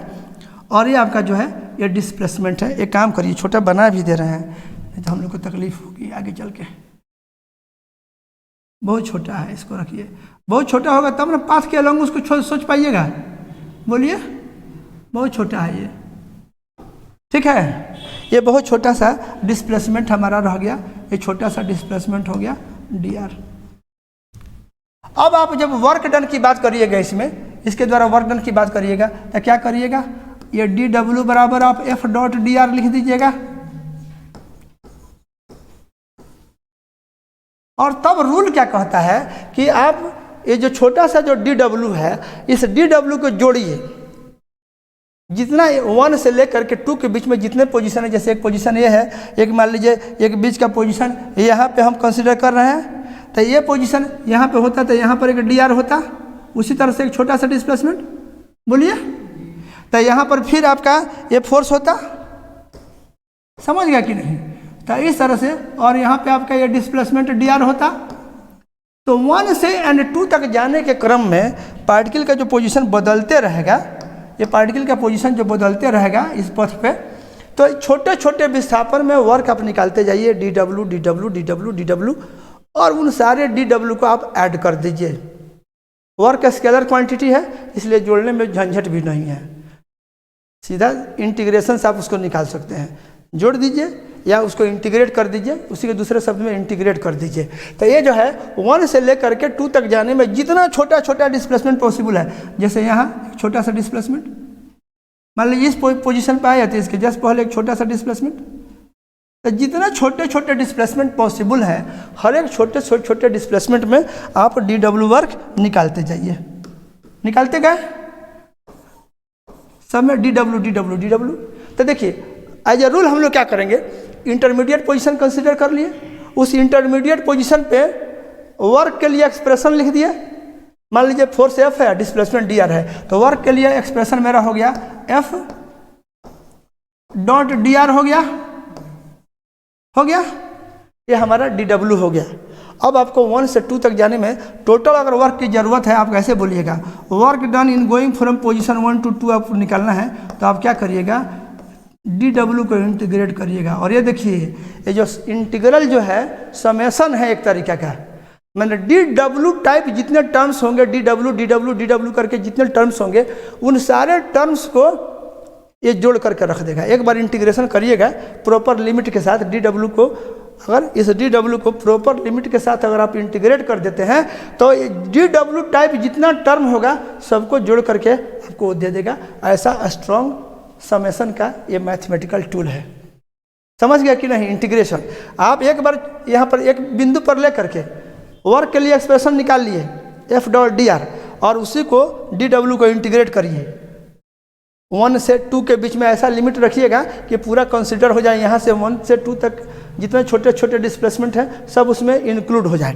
तो इस तरह से dw का आप समेशन कर लीजिए, ठीक है। और ये समेशन या इंटीग्रल जो है आपको छोटे एक बार में नहीं देगा, वो 1 से 2 के बीच में जितना छोटा छोटा, आप अंदाजा करिए कितने होंगे, अनंत डिस्प्लेसमेंट होंगे। कितना भाई, dw dw या dr dr dr dr dr dr में dw dw dw इस तरह से जो मिलेंगे वो तो 1 से 2 के बीच में अनंत मिलेंगे। लेकिन ये ऐसा स्ट्रॉन्ग टूल है कि जितने dw होंगे सारे dw को जोड़ करके आपको एक बार में दे देगा, समझ गया। तो ये आपको इसको ऐसे करिएगा, ये इतना बराबर क्या हो जाएगा, इंटीग्रल आपका F डॉट ये dr हो जाएगा। अब अगर आप इसको बढ़ाते हैं तो ये क्या हो जाएगा, ये आप अगर इसको ऐसे बढ़िएगा तो इंटीग्रल, अब ये देखिए चूंकि पहले ही आप स्पेशल केस कंसीडर कर रहे हैं जिसमें आपका फोर्स कांस्टेंट है, तो जब फोर्स कांस्टेंट है तो इसको इंटीग्रल साइन के बाहर कर लीजिए। ये आप ऐसे जो है इसको इंटीग्रेशन का जो साइन है इसके बाहर कर लीजिए। पहले आप यहाँ से क्या करिए, इसको जो है F को आप बाहर कर लिए और ये डॉट भी बाहर आइए, इंटीग्रल साइन के अंदर बच गया आपका ये dr, समझ गए। तो अब आपका जो वर्क डन फ्रॉम 1 से 2 जब आप लिखने जाइएगा, वर्क डन फ्रॉम 1 to 2, ये बराबर कितना हो जाएगा। अब ये देखिए ये हो जाएगा F जो कि कांस्टेंट है through out the motion, through out the displacement, और ये dr का समेशन, तो dr तो वेक्टर है कि नहीं, इसको आप सम करने जा रहे हैं।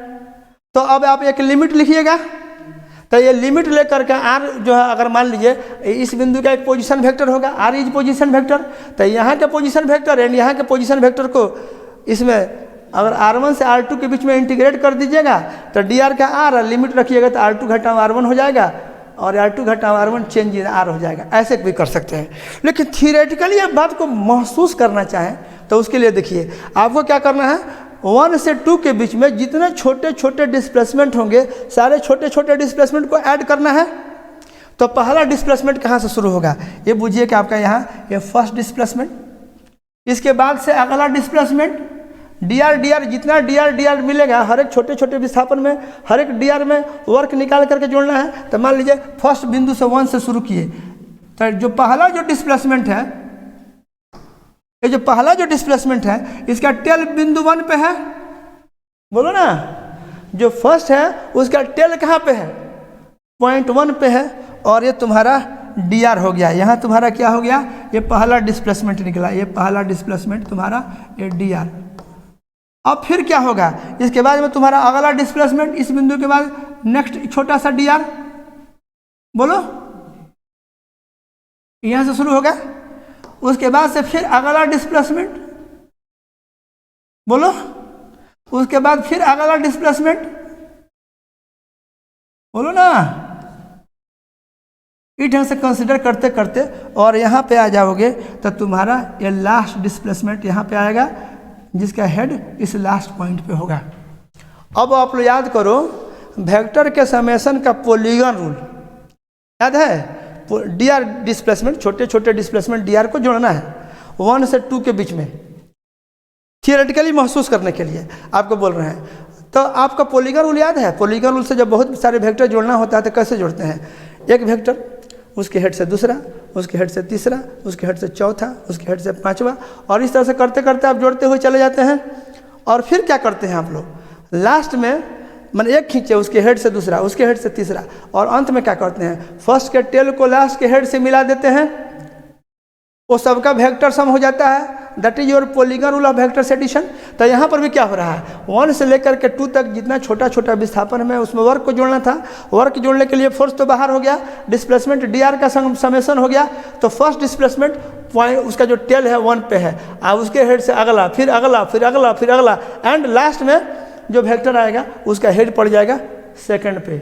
और सबका पॉलीगन रूल से अगर हम समेशन कर देते हैं तो ये देखिए क्या हो जाएगा, इसको ऐसे बना देते हैं। अब फर्स्ट के टेल को लास्ट के हेड से मिलाएंगे, तो फर्स्ट के टेल को लास्ट के हेड से अगर हम यहाँ पर मिला देते हैं तो ये हमारा डिस्प्लेसमेंट निकल गया, बोलो, ये सभी dr का समेशन हो गया कि नहीं। अब देखिए ये इनिशियल पोजीशन है, ये फाइनल पोजीशन है, तो यही आपका तो dr हो जाएगा, ये क्या हो जाएगा, ये आपका हो जाएगा, यही आपको जो मिलेगा, इसका कलर बदल दे रहे हैं, ये जो आपको मिलेगा, ये आपको यहाँ पर जो मिल रहा है ये आपका डेल्टा r हो जाएगा, नहीं हो जाएगा क्या।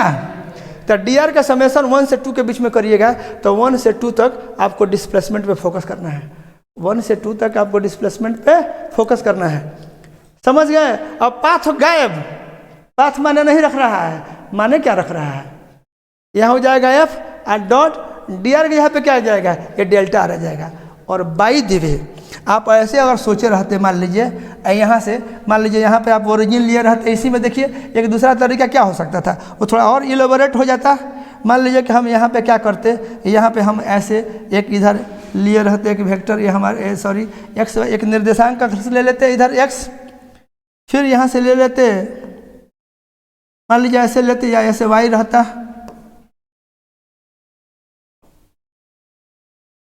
आपका ऐसे एक अगला यहाँ से मान लीजिए आपका ऐसे होता, ऐसे आपका कोऑर्डिनेट फ्रेम ऑफ रेफरेंस हो गया। ये बुझिए कि आपका इधर x हो गया, इधर आपका y हो गया, इधर आपका z हो गया, यहाँ का ओरिजिन हो गया। और तब क्या किए रहते आप, ये पहला बिंदु का पोजीशन वेक्टर ड्रॉ किए रहते ऐसे, ये पोजीशन वेक्टर होता फर्स्ट का, और फिर क्या होता, ये आपका यहाँ से लेकर के यहाँ तक का ये लास्ट का पोजीशन वेक्टर हो जाता। बोलिए, अब इसी पर ओवर राइटिंग हो गया, कोई दिक्कत नहीं ना, बात समझ पा रहे हैं कि नहीं आप लोग। समझ में आना चाहिए। ये ओवर राइटिंग हो रहा है लेकिन आप बात को समझना, फिर इसको हटा देंगे आप लोग की सुविधा के लिए ऐसे।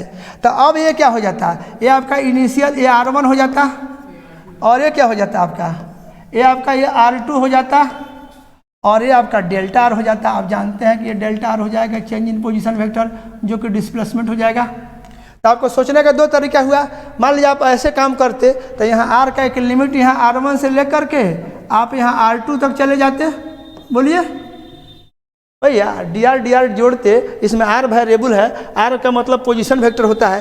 तो ये इस बिंदु फर्स्ट बिंदु का पोजीशन वेक्टर R1 और सेकंड का पोजीशन वेक्टर R2, तो आप R1 से R2 जाते कि नहीं जाते।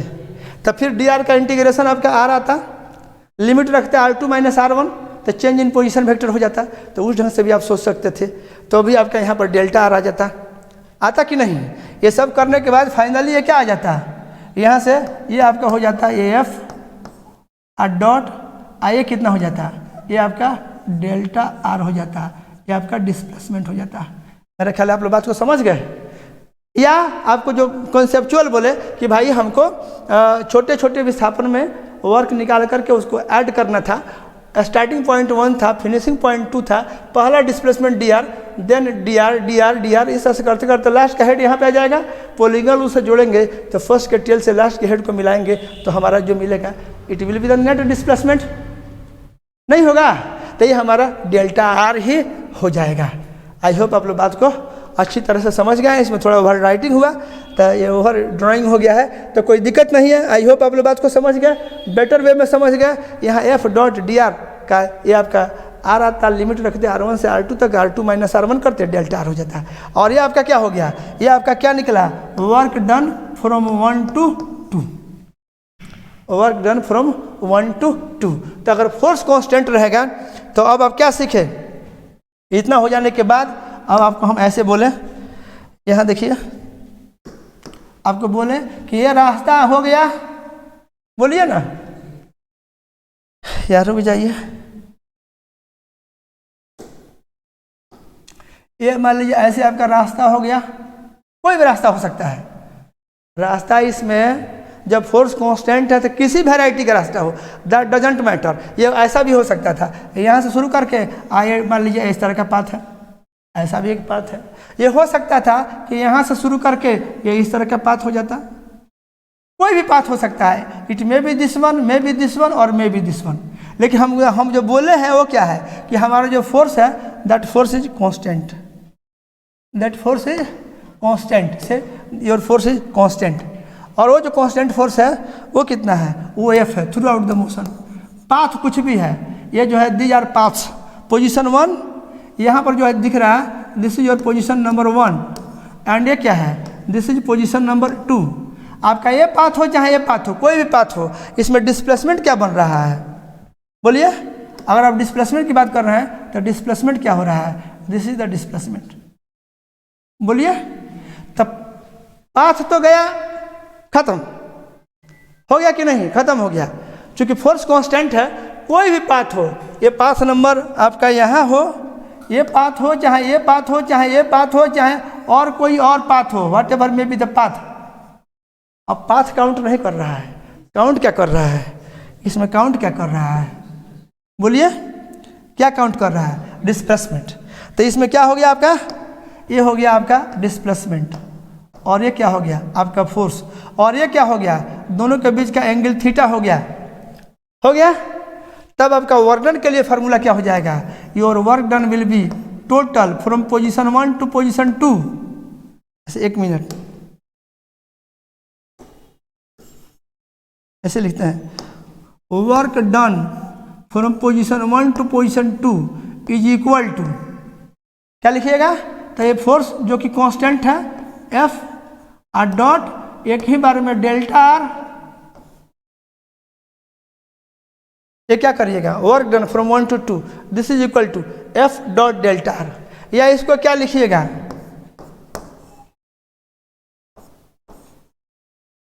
एफ डॉट, और डेल्टा आर को कभी कभी हम लोग एस भी लिख देते हैं। यहाँ एस डिस्टेंस नहीं है, this S is for displacement.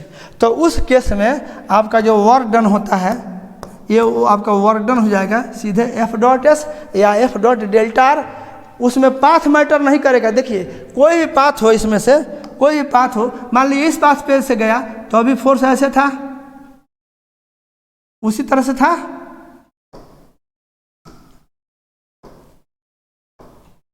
ऐसे। आप यहाँ जाइएगा, यहाँ भी वैसे था, मान लीजिए इस रास्ता से गया हो तो अभी आपका वहीं था, बोलिए ना। आप इस रास्ता से गए,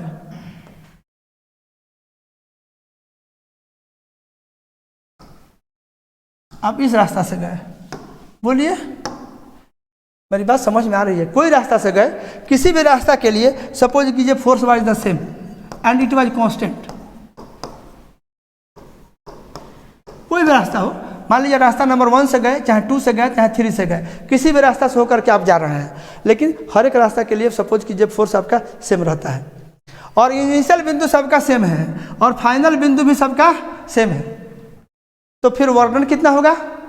एफ डॉट एस होगा। तो कोई भी रास्ता हो, आप ये बात समझ जाइए, रास्ता doesn't matter, path doesn't matter. अगर फोर्स कांस्टेंट है तो क्या मैटर करता है? किसी भी रास्ता के लिए, इसमें जितने रास्ते हैं हर एक रास्ते के लिए अगर फोर्स कांस्टेंट है तो वर्क डन में मैटर क्या करता है? वर्क डन में मैटर करता है इनिशियल बिंदु से फाइनल पॉइंट की तरफ जाने वाला डिस्प्लेसमेंट, यहाँ से यहाँ तक का डिस्प्लेसमेंट डेल्टा आर, और जो फोर्स एफ है उस एफ, तो एफ और डेल्टा एस कर दीजिएगा, तो एफ डॉट डेल्टा आर कर दीजिएगा, तो यही आपका वर्क डन हो जाएगा। मेरा ख्याल आप लोग बात को समझे हैं, समझ पाए कि नहीं बात को? अब इसका एक बहुत बढ़िया एग्जाम्पल अगर हम आपको कहें, इसी चीज़ का अगर हम एक बहुत बढ़िया एग्जाम्पल आप लोग के लिए दे दें तो आप कुछ ऐसे समझिए। सपोज करिए कि हम आपको क्या बोले, यहाँ से आप एक पार्टिकल को, यहाँ एक पोजीशन है और यहाँ से आप पार्टिकल को फेंक दिए हैं, इस रास्ता से होकर के एक प्रोजेक्टाइल ऐसे आता है। सपोज करिए कि ये जो है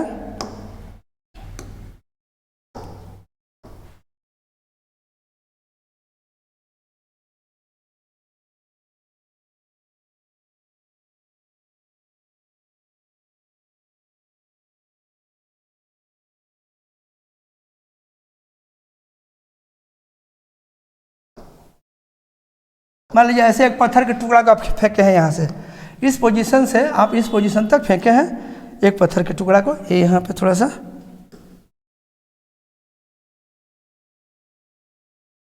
ओके, पत्थर के टुकड़ा का आप यहाँ से फेंक दिए। ये आपका इस पथ से हो करके, दिस इज द पाथ, इस पाथ से हो करके आपका पार्टिकल पहुँच रहा है, ये आपका पार्टिकल का पथ है। समझ गए आप लोग? ठीक है। और ये आपका पोजीशन नंबर 1 है और यहाँ से ये पोजीशन नंबर 2 है, और इस रास्ते से होकर प्रोजेक्टाइल आपका गिरा, ऐसे गया और ऐसे होकर के आया। ठीक है, बात समझ पाए कि नहीं कुछ आप लोग? तो ये ऐसे जो हुआ, तो आप लोग देखिए क्या करिएगा, अगर इस रास्ते से होकर के गया तो आप लोग अच्छी तरह से जानते हैं, अगर ग्रेविटेशनल फोर्स के द्वारा अगर हम बात करें तो यहाँ पर फोर्स वर्टिकली डाउनवर्ड होगा कि नहीं? फिर देखिए यहाँ भी जाइएगा तो mg क्या होगा? मैग्नीट्यूड में भी उतना ही रहेगा, डायरेक्शन में भी क्या रहेगा? बोलिए ना, कहीं भी जाइएगा क्या रहेगा? ये रहेगा। मेरा ख्याल है आप लोग बात को बुझ पाए कि नहीं? तो इस ढंग से अगर आप जा रहे हैं तो कहीं भी जाइए तो आपका क्या होगा? ये mg लगते रहेगा कि नहीं? यहाँ जाइएगा तो mg लगते रहेगा कि नहीं? mg बोलो, जहाँ कहीं भी आप गए इस रास्ता से होके गया, प्रोजेक्टाइल का इस तरह से गति देखे हैं कि नहीं? ये इस ढंग का इस रास्ता से हो करके ऐसे, या एक हम प्रोजेक्टाइल को फेंके हुए हैं, हमारा प्रोजेक्टाइल ऐसे जा रहा है, सपोज करो यहाँ ऊपर से फेंके और एक ग्राउंड लेवल पे आके गिरा, तो ग्राउंड लेवल पे आके गिरा, ऐसे ऐसे हमारा होते हुए आया है इस रास्ता से होते हुए, और फाइनली यहाँ पर गिरा और यहाँ से हम फेंके थे। हर एक जगह पे उस पर बल mg लगते रहा। बोलो, ये बल यहाँ पे लगते रहा, ये बल यहाँ पे लगते रहा, यहाँ पे था, ये हर एक जगह ये बल वेक्टर को दिखाए हुए हैं, जो कि मैग्नीट्यूड एंड डायरेक्शन दोनों में फिक्स्ड है। डायरेक्शन वर्टिकली डाउनवर्ड, अब मैग्नीट्यूड mg के बराबर है, बोलो ना, ये फिक्स्ड रहा और रास्ता ऐसे है। तो आप अभी क्या सीखे कि अगर बल फोर्स कांस्टेंट है तो वर्क डन में रास्ता मैटर नहीं करता है, क्या मैटर करता है? डिस्प्लेसमेंट मैटर करता है। तो आप क्या करिएगा, ये mg हो गया और आप इनिशियल बिंदु से फाइनल बिंदु तक आप एक डिस्प्लेसमेंट कंसीडर करिए, दिस इज योर डिस्प्लेसमेंट। ये डिस्प्लेसमेंट आपका हो गया। बोलिए, ये डिस्प्लेसमेंट को हम एस बोल दे रहे हैं एक लेटर के लिए, ये डेल्टा आर के बदले में डेल्टा आर लिखते हैं ना।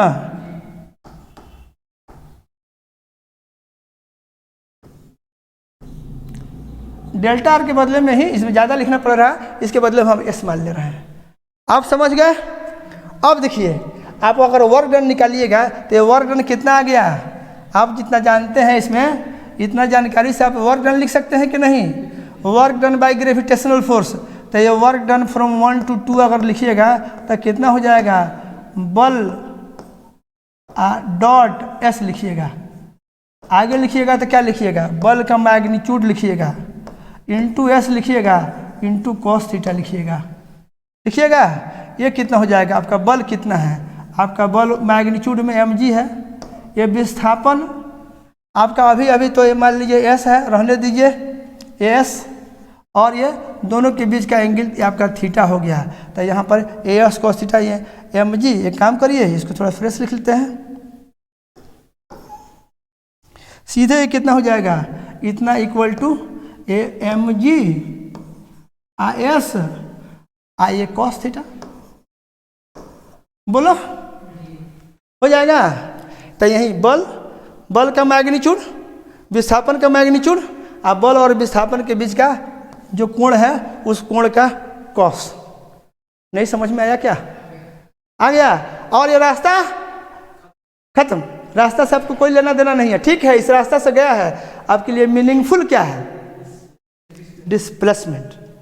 अब इसमें एक और इंटरेस्टिंग फेज शुरू होता है बाबू लोग। ये देखिए क्या इंटरेस्टिंग फेज है, सो देखिए।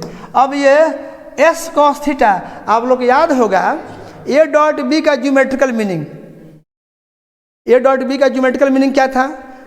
एक का मैग्नीट्यूड और दूसरे का पहले के डायरेक्शन में प्रोजेक्शन, दोनों का जो गुणनफल हो जाता था वहीं ए डॉट बी के बराबर हो जाता था। तो यहाँ अगर mg ऐसे है, इसके डायरेक्शन को ये यहाँ जो है ये इसके डायरेक्शन को हम एक्सटेंड कर दे रहे हैं। आप देखो, एक्सटेंड कर दिए, बोलो ना, mg का डायरेक्शन क्या हो जाएगा? It will B vertical.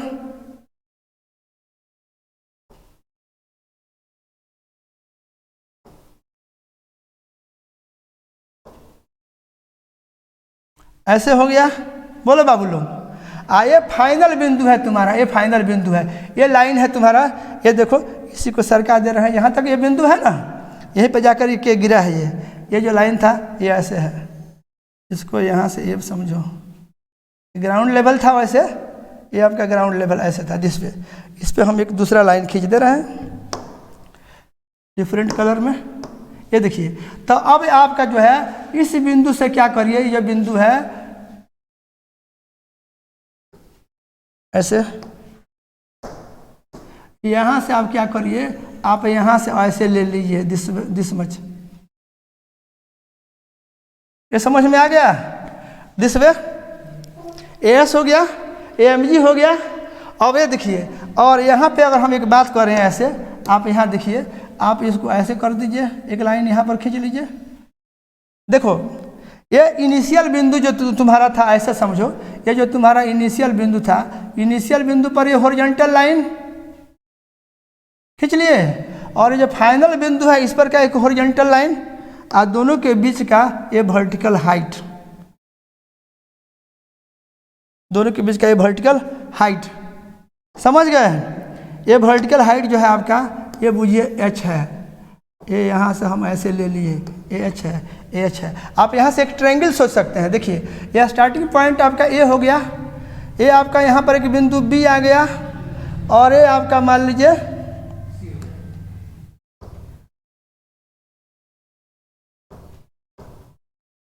ऊपर घसका दिए, ठीक है? ये ऐसे हो गया, ये आपका एच हो गया, ये एंगल ऐसे हो गया, और ये मान लीजिए ए बी, और यहाँ पर एक ए सी बना दिए ऐसे, ये आपका सी हो गया। ए बी सी एक ट्रायंगल हो गया।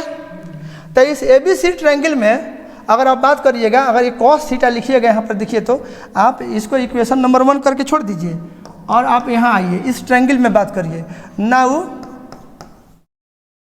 From triangle A B C, A B C triangle दिख रहा है, तो इस ए बी सी ट्रायंगल में ए एंगल कितना है, इस ए बी सी में ए एंगल थीटा है।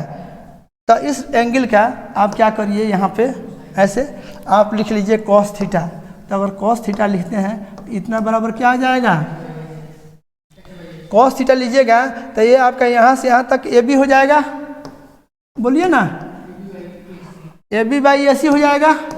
और आप इसको सिंप्लीफाई करें तो ए बी कितना हो जाएगा, ये आपका हो जाएगा एच, और डिवाइडर बाई ए सी कितना हो गया, आपका एस हो गया। अब आप यहाँ से सिंप्लीफाई करिएगा तो आपका ये जो एस कॉस थीटा है ये किसके बराबर हो जाएगा, एच के बराबर हो जाएगा। ये बड़ा इंपॉर्टेंट रिजल्ट है, इसको याद रखिए। देखिए अब इसको आप क्या कह सकते हैं, इस एस कॉस थीटा यानी एच को कह सकते हैं कि जो डिस्प्लेसमेंट है, जो डिस्प्लेसमेंट है इसका जो फोर्स है इसके डायरेक्शन में प्रोजेक्शन है एच, नहीं कर सकते हैं। तो ये क्या हो गया, अब आपका ये रिलेशन नंबर आपका अगर 2 हो गया तो 1 और 2 को मिला करके आप सोच सकते हैं, ये देख लिए ना।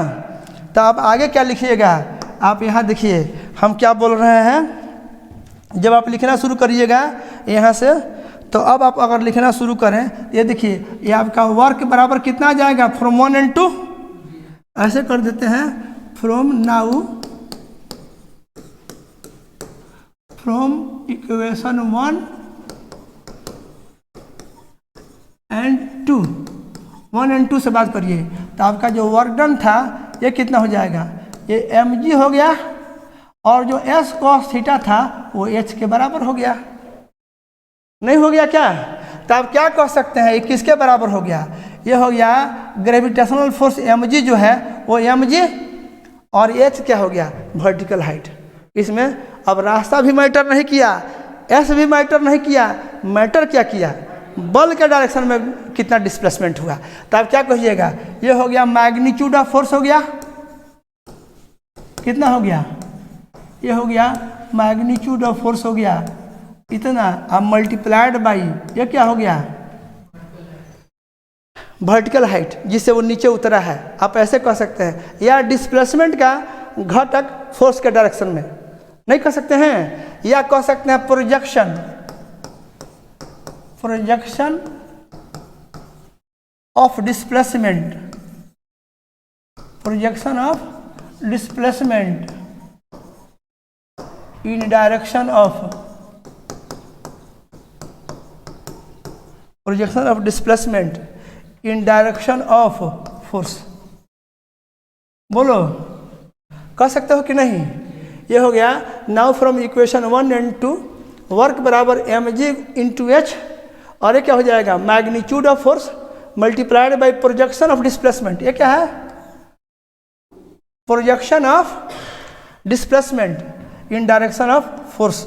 और इसको दूसरे ढंग से क्या कह सकते हो, ये ग्रेविटेशनल फोर्स mg और मल्टीप्लाइड बाई ये वर्टिकल हाइट। अगर बल के दिशा में है तो पॉजिटिव, ये वर्टिकल हाइट जो आ गया सो यही हो जाएगा तुम्हारा वर्क डन।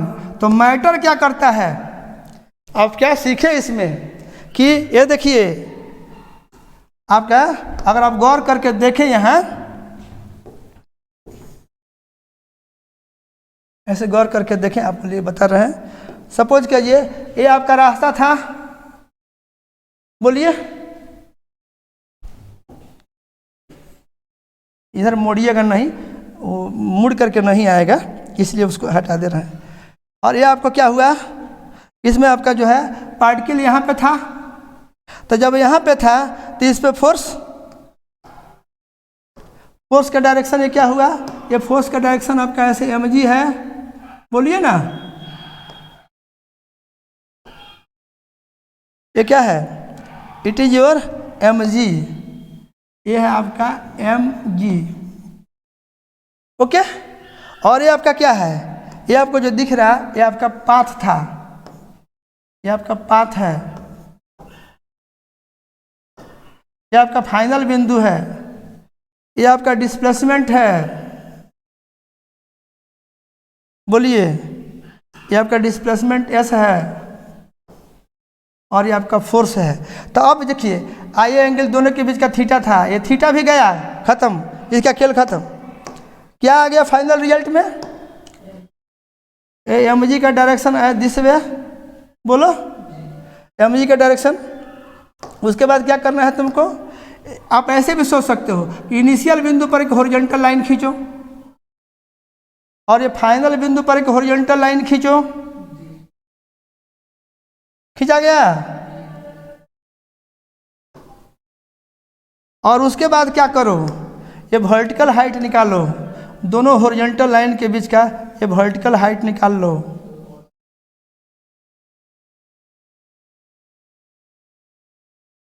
हो गया? ये वर्टिकल हाइट निकाल लो। ये तुम्हारा ऐसे, ये तुम्हारा ऐसे, ये ऐसे कर देते हैं, ये तुम्हारा वर्टिकल हाइट निकल गया। This is your vertical height h। तो वर्डन कितना होगा? देखो एक्चुअल पाथ ये था, इसका कहानी खत्म। यह डिस्प्लेसमेंट था, इसका भी कहानी खत्म। तो वर्डन में क्या रहा है? वर्डन में आ गया सीधे, वर्डन में क्या आ गया? Your M G. और क्या आ गया? ये वर्टिकल हाइट कितना से हुआ? h। तो अगर ये नीचे की तरफ आया है तो ये work done M G H हो गया, इसमें h पॉजिटिव लेना है। बात समझे कि नहीं समझे? आई होप आप लोग बात को समझ गए हैं। बोलिए जनाब, समझ गए ना? ऐसे तो सीधे आपको रास्ता भी नहीं मैटर करता है, डिस्प्लेसमेंट भी मैटर नहीं करता है, मैटर क्या करता है?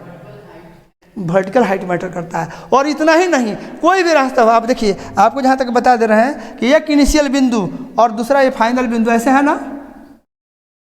मान लीजिए ऐसे इनिशियल बिंदु पर हॉरिजॉन्टल लाइन और फाइनल बिंदु पर हॉरिजॉन्टल लाइन, ऐसे है ना?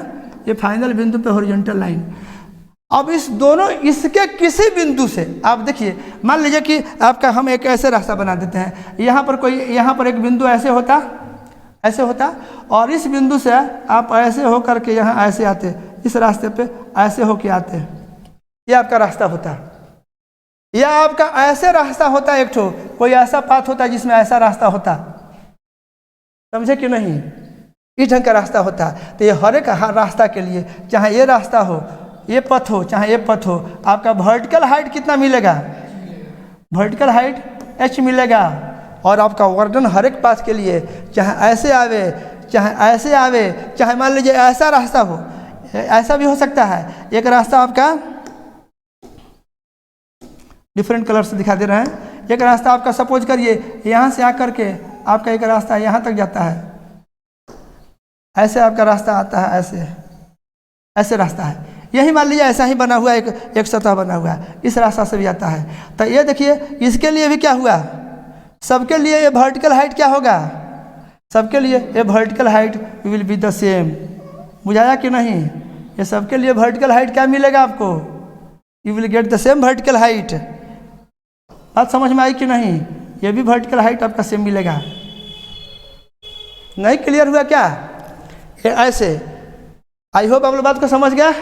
एक अगला पेज पे बोलते हैं ताकि आप लोग PDF भी बना सकते हैं। आप ये समझिए, ये अगला केस में सपोज करिए कि एक पार्टिकल का रास्ता ऐसे है, इस रास्ता से होकर ऐसे गया है, ये नीचे से यहाँ से शुरू किया है, ये स्टार्टिंग पॉइंट है और ये आपका फिनिशिंग पॉइंट है। जैसे पेंडुलम का ऐसे फेंक दिए तो पेंडुलम का बॉब ऐसे जा रहा है, एक ऐसे समझिए ना, ये ऐसे एक पेंडुलम है, इसको यहाँ से ऐसे फेंकते हैं तो पेंडुलम इस तरह के रास्ता पे जाएगा। आपको वर्डन निकालना है ऐसे, तो वर्डन निकालना है तो कैसे निकालिएगा? आप कहीं भी जाइएगा, आप तो जान रहे हैं ग्रेविटेशनल फोर्स के द्वारा वर्डन की बात करिएगा, आपका mg नीचे रहेगा। बोलिए ना, कहीं भी जाइए पार्टिकल यहाँ पर पहुँचेगा तो mg तो ऐसे ही रहेगा, कहीं भी जाइएगा तो ऐसे रहेगा। बोलिए,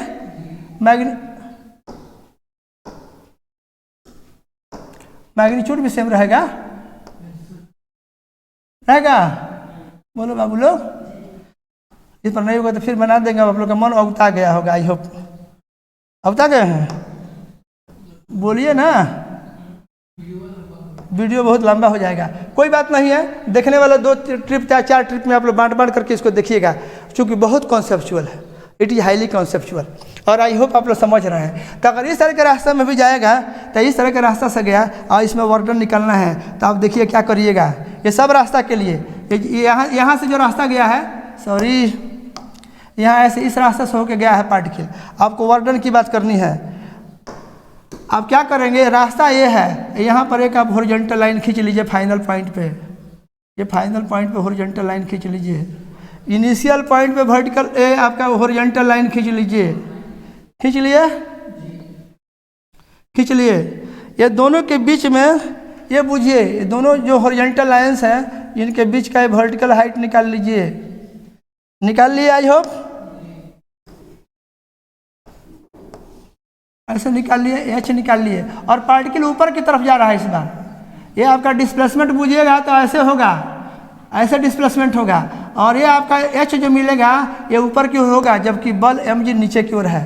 तो इसमें वर्डन निकालिएगा। जैसे ये फिगर बड़ा सा फिगर बनाए थे, तो यहाँ पर आप ऐसे एक लाइन खींचते और यहाँ पर एक लाइन खींचते और दोनों के बीच का ये वर्टिकल हाइट आप निकालते, दोनों के बीच का आप वर्टिकल हाइट निकालते, दिस वे निकाल सकते थे। तो ये आप जब निकालते हैं ऐसे बुझिए, इसी पर बना दे रहे हैं ऐसे। ये वर्टिकल हाइट आप निकालते हैं यहाँ से लेकर के यहाँ तक, ये वर्टिकल हाइट आपका एच होता। अब पार्टिकल तो ऊपर जा रहा है, फोर्स आपका बुझिए नीचे है, विस्थापन आपका समझिए एच ऊपर है, एंगल 180 डिग्री का हिसाब किताब इसमें बैठेगा। तो आपका वर्डन इसमें क्या हो जाएगा, इस केस में अगर वर्डन की बात करिएगा तो ये वर्डन बराबर आप mg लिखिएगा, और जो s लिखते हैं उसके जगह पे इस बार वर्टिकल हाइट, चूँकि अगर नीचे आते हैं, ऊपर से नीचे आते हैं, अगर ऐसे आते हैं तो उसमें h पॉजिटिव लीजिएगा, ऐसे जाता है ऊपर की तरफ बढ़े तो ये -h लिखिएगा, and your work done will B -mgh। I hope your work done will B -mgh। कुछ बात समझ में आई कि नहीं? तो इस पर फिर अगर ज़रूरत होगा तो आप लोग अपना देखिए, जो लोग भी वीडियो देखें उन लोग को बोलेंगे कि यार भाई इसको लाइक ज़रूर कर देना, शेयर भी कर देना, चैनल नहीं सब्सक्राइब किया हो तो कर लेना, ठीक है। और अगर कोई दिक्कत हो तो कमेंट में लिखना, हम प्रयास करेंगे उसका जवाब देने के लिए, ठीक है। इस टॉपिक पे हम रेगुलर वीडियो बना करके इधर आप लोग के लिए डालने के लिए तैयार हैं, और आई होप आप लोग को ये बहुत फ़ायदा पहुंचाएगा। और हम इस तरह से पेज बाई पेज लिखे हैं। ये पेज नंबर 8 है, बुझिए, ये लिख देते हैं, ये आपका पेज नंबर 8 है, ठीक है। ये हम ताकि PDF बन जाए, ये पेज आपका 7, पेज नंबर 7 है, ये एडिट करना पड़ेगा, इट इज 7 में टाइम लग जाएगा, ये एडिट करना पड़ेगा।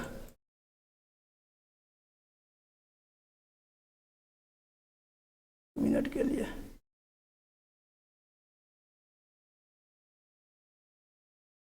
पेज 7 है, ठीक है। बैक कर दे रहे हैं, ये तुम्हारा पेज 6 लिख ही दे रहे हैं।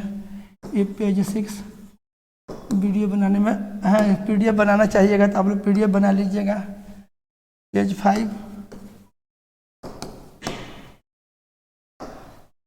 पेज 4, पेज बाई पेज लिखे हैं, it is page number 4, page 3, page 2, page 1, ठीक है। इसको जरा 1 सेकेंड के लिए इसको थोड़ा सजा दे रहे हैं।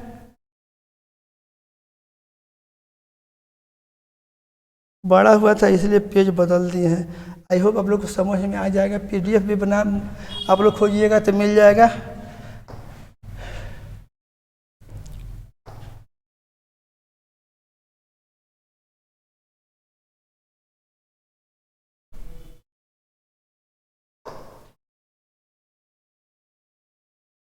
है पूरा 5, 6,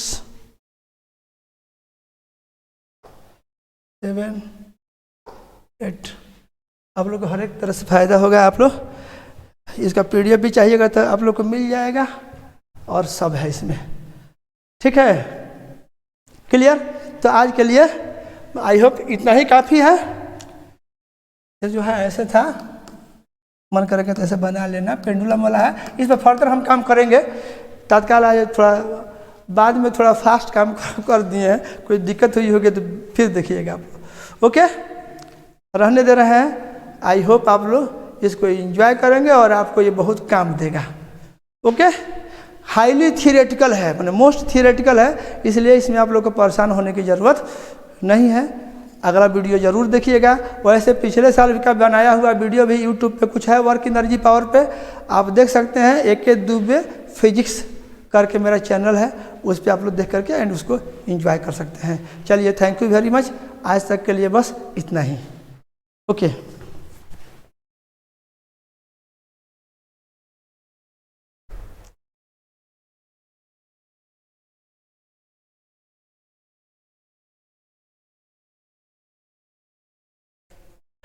आप लोग जा सकते हैं, जाने वाले लोग, ये आपका